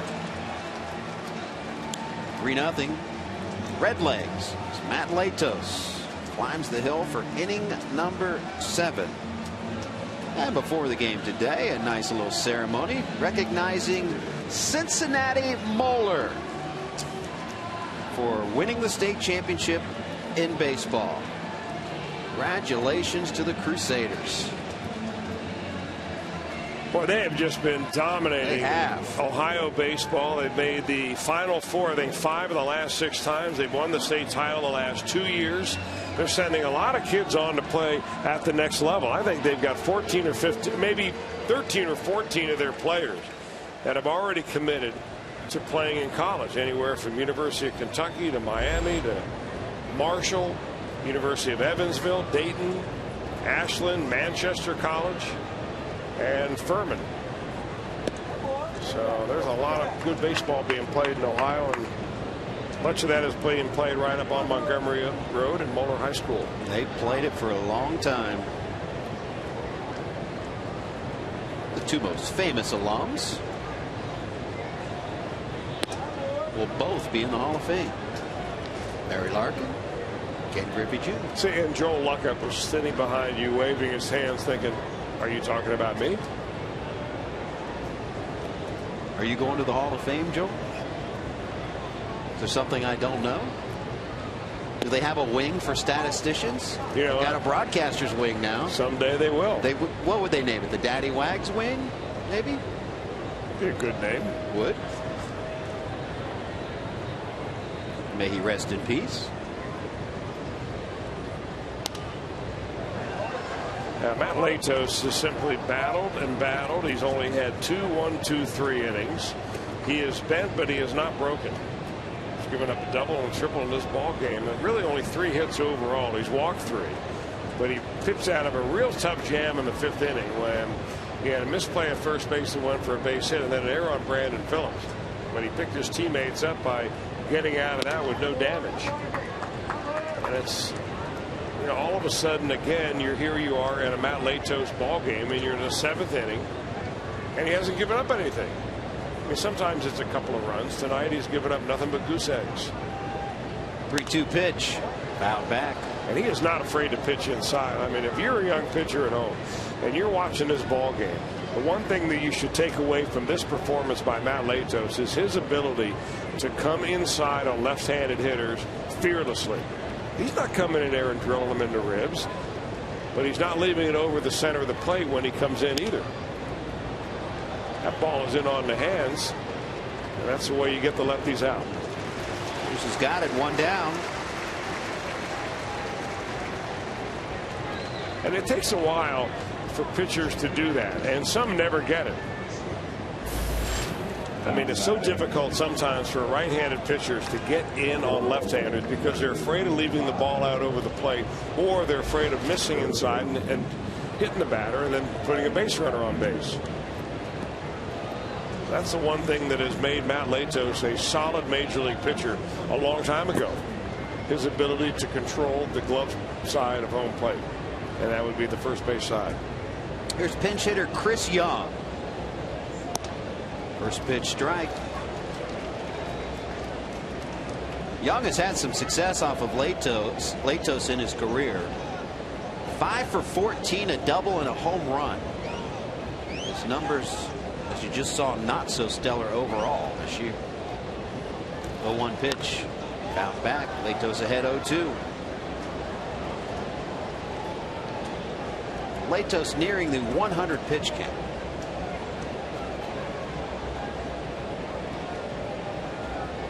And I'm sure he would love to make quick work of Chris Young right here, and perhaps have a chance to pitch in the 8th, although the pitcher spot, he is due up second in the bottom of the 7th inning. So we'll see what happens. And that would indicate that he might be done after this hit. Cure, lefty Manny Parra warming up in the pen for Cincinnati.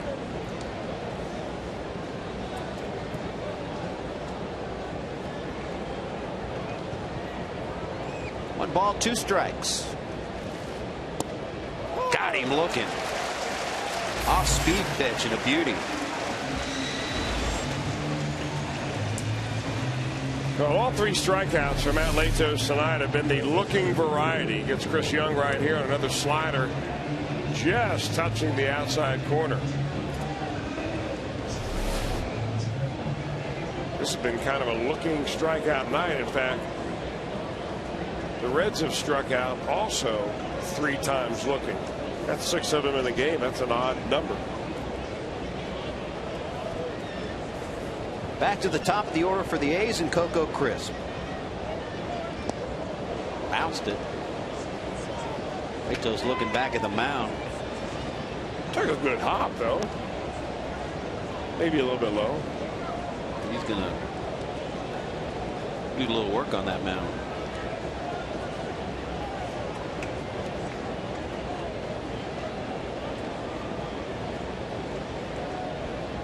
1-0.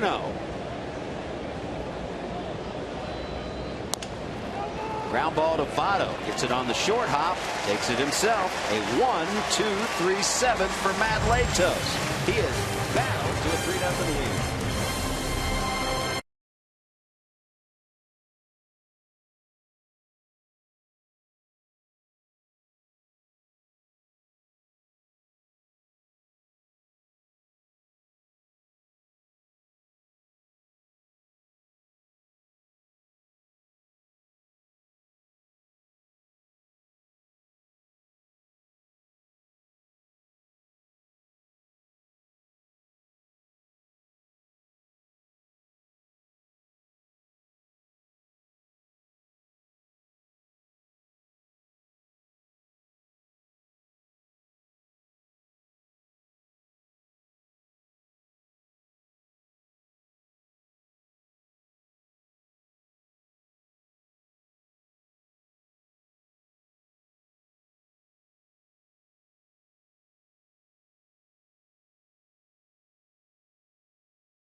Three 0. Reds lead. Will face another pitcher. Bob Melvin has called on righty Dan Otero here in the 7th. He's moved around a little bit already, Dan Otero, in his career. Ended up starting his career in college at Duke University. Transferred to the University of South Florida, where he pitched for a year. Then the Giants drafted him. But twice this year he's moved around. He got claimed off waivers by the Yankees and then claimed off waivers later in the same month by the Oakland A's, and he has been there since. One strike on Jack Hanahan. Hanahan 1 for 2, singled back in the 2nd. I take that back. He was claimed off waivers by the Oakland A's on March 29th and then designated for assignment after Stephen Vogt came over in a trade from the Rays. And he went down to the minor leagues and then brought back up. The life of a fringe player in the major leagues can take you a lot of different places through a lot of transactions. All about that major league service time. And an opportunity just to get out there and compete at the major league level. Hoping that this is the year or this is the game that starts a streak that gets me on the kind of career that you dream about when you're a kid. And you also dream about that one magical word, pension. You get enough service time, get a pretty good pension as Otero strikes out Hanahan, 1 out. It's the 6th strikeout by A's pitching tonight. Yeah, it looks like it does a little off-speed pitch right there, and that has the effect of a left-handed slider moving down and away from the Reds' third baseman. So the question is answered. Matt Latos will hit. He will pitch in the 8th. Catch what by a fan right there. Catch. All right, now come on, give it to the wife. You got to give it up once you catch it. Oh, he's getting some congratulations. Oh, he's going to hold on to that bad boy. Might be stuck. It caught him up high. Almost got him right in the grill, but made a nice catch. 1-1 pitch to Latos. Base hit into right field. Said if you groove one to Latos, he can do damage, and he does right there.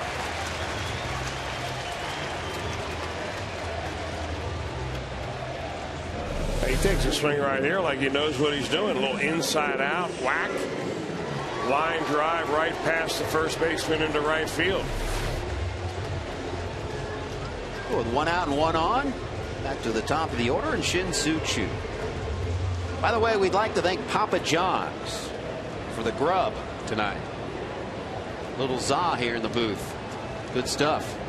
Taking care of the crew. We appreciate Papa John's. Well, they delivered it. It was hot, ready to go. There was a line forming here. Yeah, after you got out of the way. Well, nothing wrong with a little za. Why wait for 11 strikeouts? I just had kind of a feeling we may not see 11 strikeouts tonight. No, not that type of night. Latos is pitching very well. 3 strikeouts so far. The producer for tonight's game is Brian Hunterman. Our director, Uncle Roy Alfers. Associate producers are Lauren White and Kevin Penwitt. Reds Live producer Kent Dreamweaver. Coordinating producer is Bob Pennell. Executive producer of Fox Sports Ohio is Tom Farmer. And we even had the big guy here as Choo hits one. Nice diving stop there at second base. They'll get the lead runner, Latos. Sogard going to his left made a nice stop, robbing Choo of a base hit and perhaps keeping the Reds from a big inning. We'll see. Tell you what, you're right. He takes about 2 steps and then dives, and that ball is just hit like a rocket shot. That's the kind of play that we're used to seeing Brandon Phillips make. You know, knocking it down is just the first part. You got to get yourself in a position where you can throw the ball, keep your eye on the ball until it's in your hand. What great camera work right there. And he flips that ball to the shortstop to get the lead out. Some of these replays nowadays are amazing. Now we got the best crew around with us. When you can see the eyes of the defender like that, you just get the whole gamut of the play. Good stuff. Throw over. By the way, I was mentioning we had the big guy in the house, Francois McGillicuddy, the general manager of Fox Sports Ohio, paying a visit, which he often does. That could be good or it could be bad. Did he bring HR with him? Well, I always ask, particularly when Tom Farmer comes here, you don't have any folders with you, do you? Ground ball to second. And 3 outs. The Reds will go to the 8th with the lead.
To you by Cincinnati Children's Hospital. It's a three-peat. Cincinnati Children's ranks 3rd in the nation and U.S. News and World Report's 2013 Best Children's Hospitals for the 3rd year in a row. And brought to you by Chevy. Stop into your Tri-State Chevy dealer today and check out our full line of fuel-efficient vehicles. 3-0 Reds lead in a rematch of the 1990 World Series. Remember Game 1? Check it out. Hatcher running. The pitch is swung on. A high, deep drive to center field. It may go. It will. Home run. Eric Davis explodes the first pitch thrown by Dave Stewart onto the concourse in center field. Hatcher scores in front of him, and Cincinnati has taken a first inning 2-0 lead.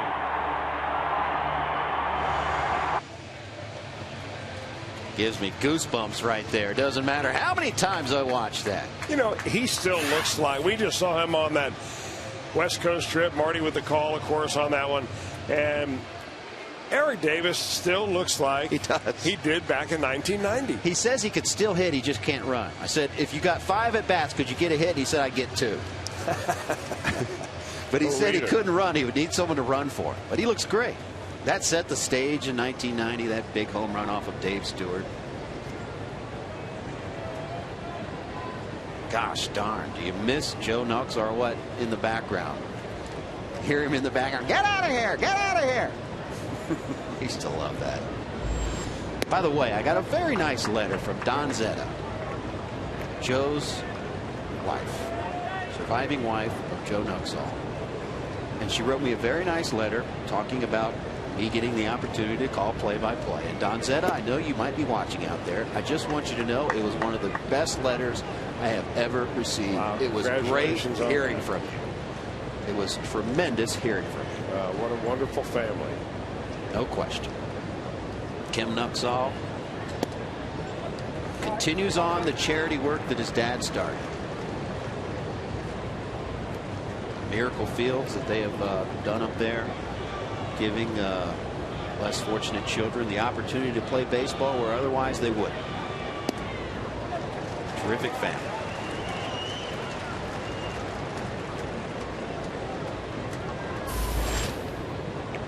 And Matt Latos now with 105 pitches, 2-2 count on Eric Sogar.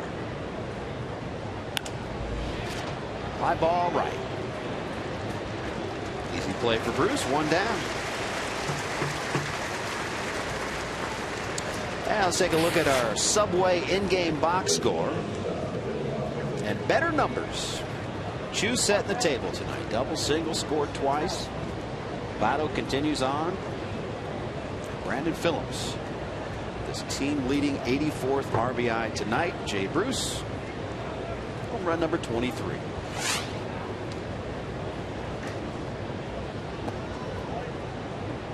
Now, the Reds aren't the only ones watching the scoreboard. I mean, with the way the Oakland A's have played recently, and they lost 4 out of their 5 last games during a homestand. In fact, in those 4 losses, they only scored 4 runs. They've been very good in interleague play. They figure, and Bob Melvin's thinking, well, maybe we get back in the National League, we'll do better. Fair ball down the right field line. Another one of these. I mean, that is the 3rd ball that is, I mean, hugged the first base line as tightly as you can hug it. Eric Sogar did it in the 1st. Coco Crisp did it in the 3rd. And here Jed Lowry has done it. So the top 3 hitters in this lineup have used that white chalk right down the line as a landing strip for their ground ball. James Foy has been busy down there. Dusty Baker on his way to the mound, and that's going to do it for Matt Latos. 108 pitches into this game, and he's going to get a big ovation. Standing ovation for number 55. Latos to this point, goose eggs across the board. Just what the Reds need.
Now with a hint of Old Spice. Not a lot of strikeouts in the game for Matt Latos, but a couple of them right here looking.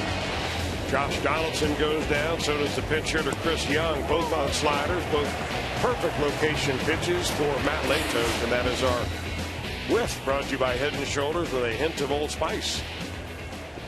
Well, what an outing for Latos. 7 1/3. No runs, 3 hits, 3 walks. Leaves a runner at second base for J.J. Hoover. J.J. Hoover has been outstanding. He's got a tough task here in Yoenis Cespedes. Oh, that's a good yacker there. Man. You know you have a good curveball when the hitter buckles.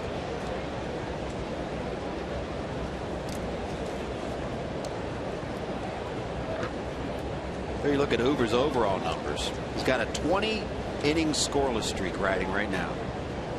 Over 17 appearances. Fly ball right. Bruce is there. 2 down. Big out. Lowry stays at second base. And Hoover half the way there, getting out of this 8th inning and preserving a 3-0 lead.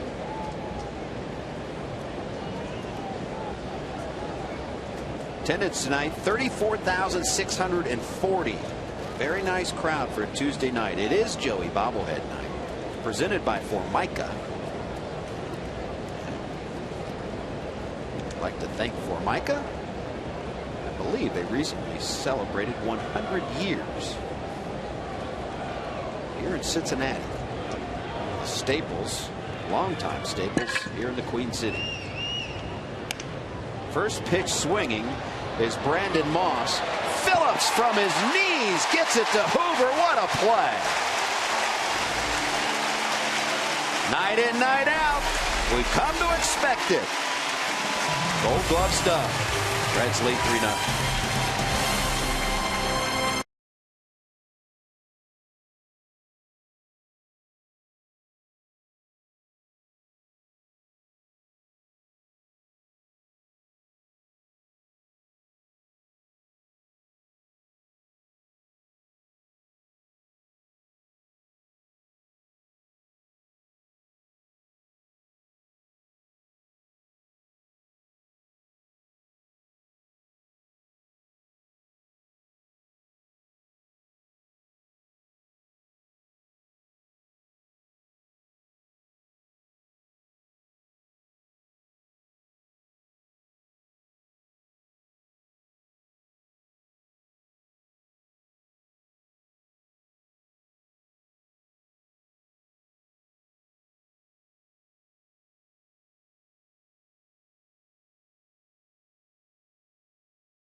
Got it underway in the second inning.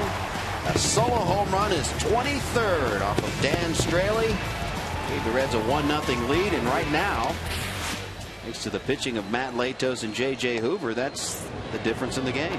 Although the Reds lead 3-0 as Joey Votto leads off the 8th. Dan Otero still on the mound for the A's. Hard hit ball, but right at the second baseman Sogard. 1 down. By the way, I should have mentioned this much earlier, but the Reds' ultimate good luck charm is back tonight. Have you noticed the guy getting the bats tonight, taking them out there? It's our man Teddy Kramer. Come on with it, Teddy.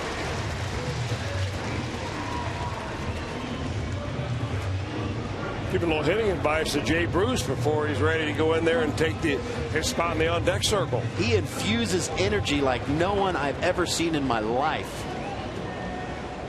That guy right there, I'm not sure he's had a bad day on this earth. Look at Teddy in action here. Double flaps going on, a little dancing, keeps it loose down there. He's a hustler too. Love when he hustles after the bats. After that Jay Bruce home run, he was doing his march, cheering to the sky.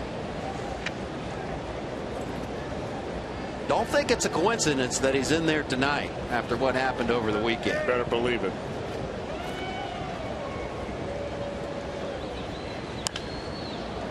Foul ball. 2-1 the count to Brandon Phillips.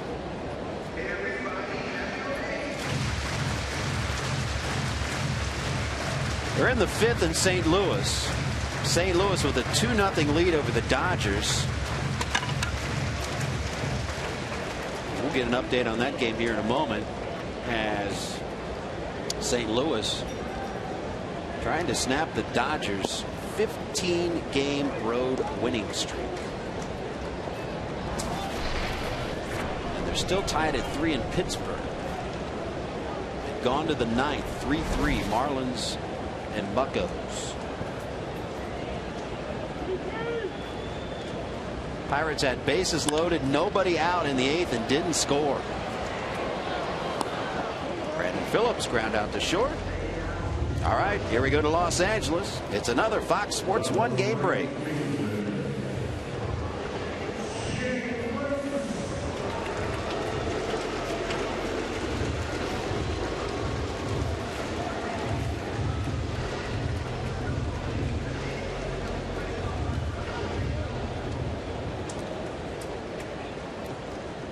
All right, can't wait for Fox Sports 1. And the Cardinals trying to even up that series after losing last night to the Dodgers. As Jay Bruce steps in with 2 outs. We're in the bottom of the 8th.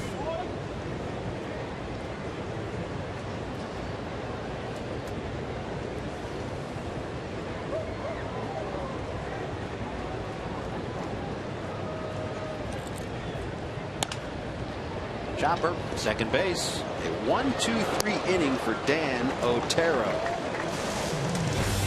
We'll go to the 9th.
Of the Padres at half price with the Reach Magazine family deal. Plus, the first 8,000 kids 14 and younger receive a Kids Gapper book.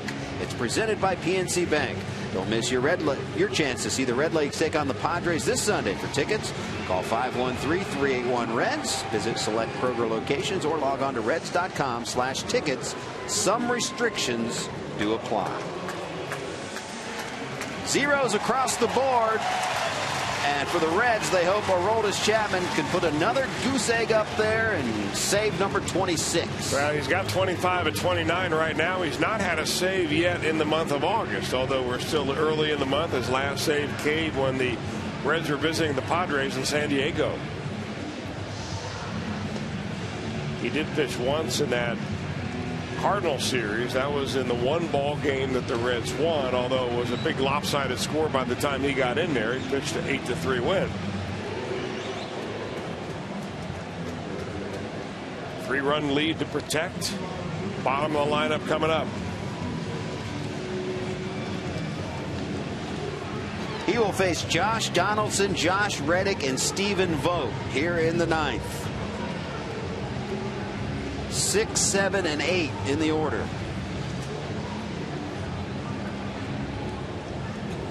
Chapman following Latos and Hoover. Latos 7 1/3, 4 hits, no runs. Hoover 2/3 of an inning, no runs.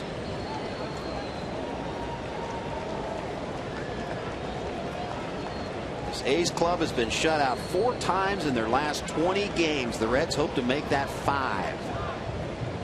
And the first pitch. Off speed pitch and a strike. Off speed, if you want to call 86 off speed. That's fastball for some. Compared to 106. Yes. Or 105. We've got that documented.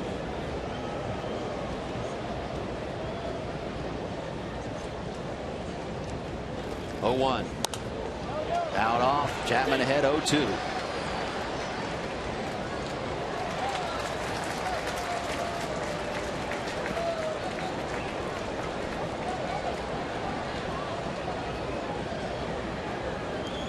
Chapman did not pitch when the Reds went out to Oakland to play them back in June. He pitched at the front end of that road trip. In fact, he pitched twice in Arizona and once in Texas. But with the 2-game sweep the A's put on the Reds there at the Coliseum, Chapman did not get any game time. Only 4 A's hitters have ever hit against Chapman. Alberto Callaspo, Jed Lowry, Seth Smith, Chris Young have hit against him. No one has got a hit.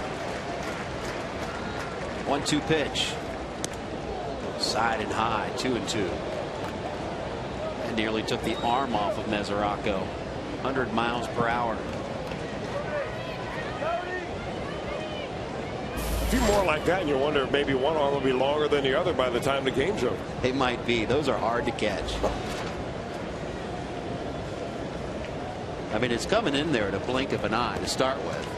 And then to have to get your glove up backhanded. Or faster than a blink of an eye. Yes. 2-2 pitch. Strike 3 call.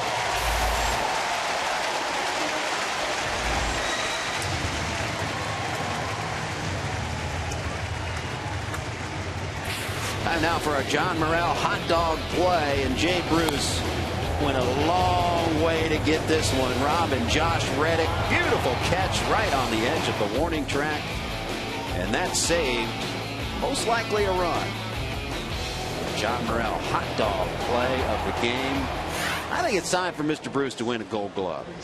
I couldn't agree more. About time, people.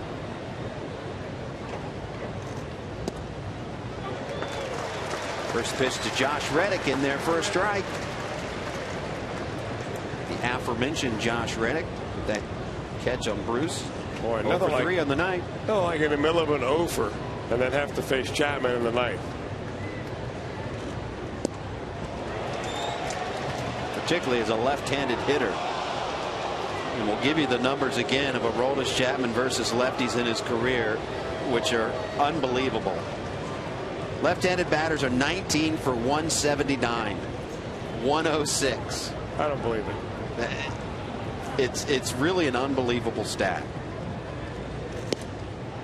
I mean, you literally almost have no chance when he's on.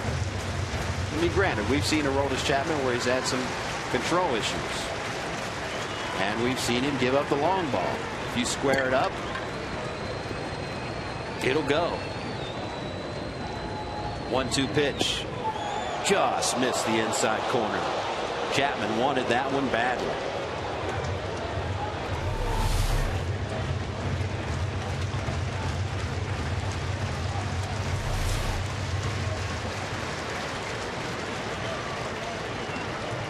2 balls, 2 strikes, 1 out. We're in the 9th. Reds protecting a 3-0 lead. Here comes Chapman. Swing and a miss. Back-to-back strikeouts for Chapman, and the Reds are 1 out away.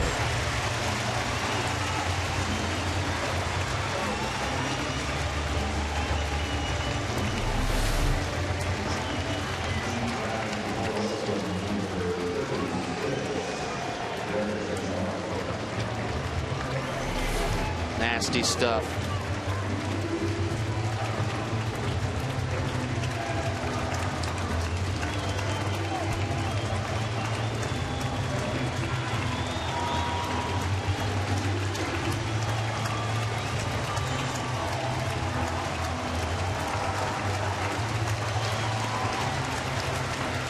So it's left up to pinch hitter Derek Norris for the A's.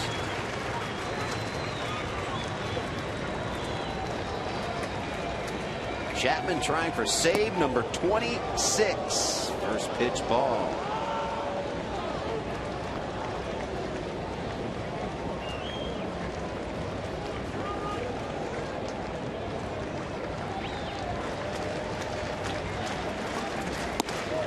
In there for a strike. Took a little off. It's weird to say that you take a little off and it's 97 miles per hour, but that's what you get with a roll as Chapman. Crowd to their feet. The 1-1. 2-1.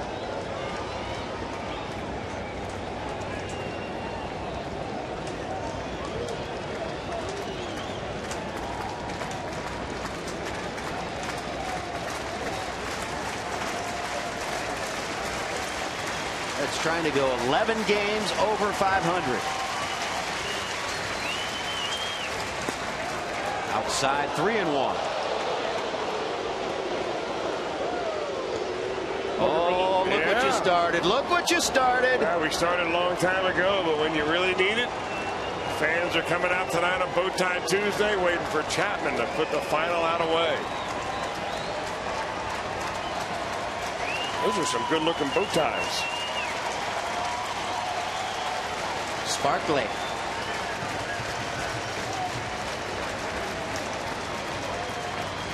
Three-one pitch. Foul back. Off to the right side behind the Reds dugout. And we're full 3-2.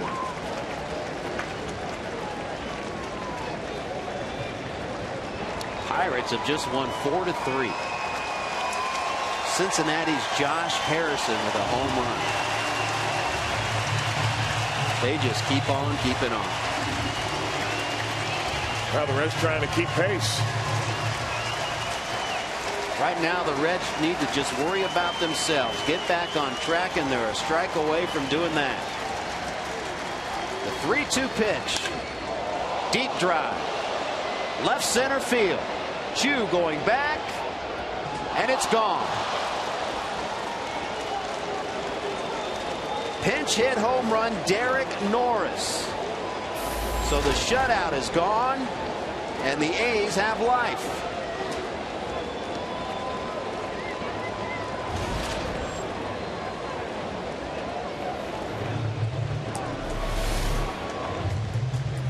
Now he had a couple of swings, and he gets one right down Broadway, and Aroldis Chapman knows it immediately.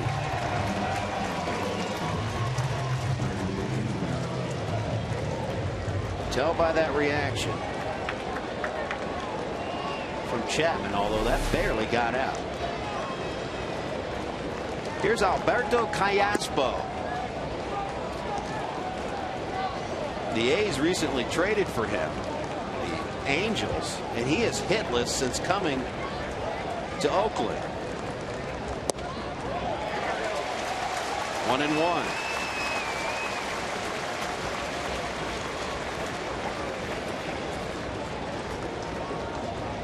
Eight-year veteran Callaspo.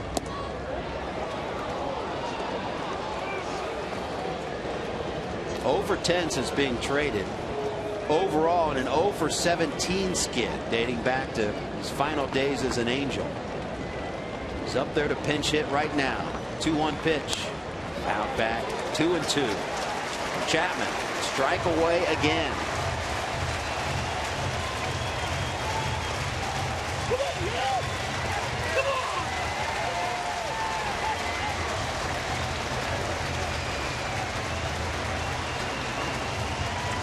Chapman taking a moment to collect his thoughts. Back on the rubber and ready to deliver the 2-2 pitch. Struck him out looking. And the Reds bounce back. Teddy's in the house. The good luck charm remains good luck. As the Reds win 3-1. And we are back after this.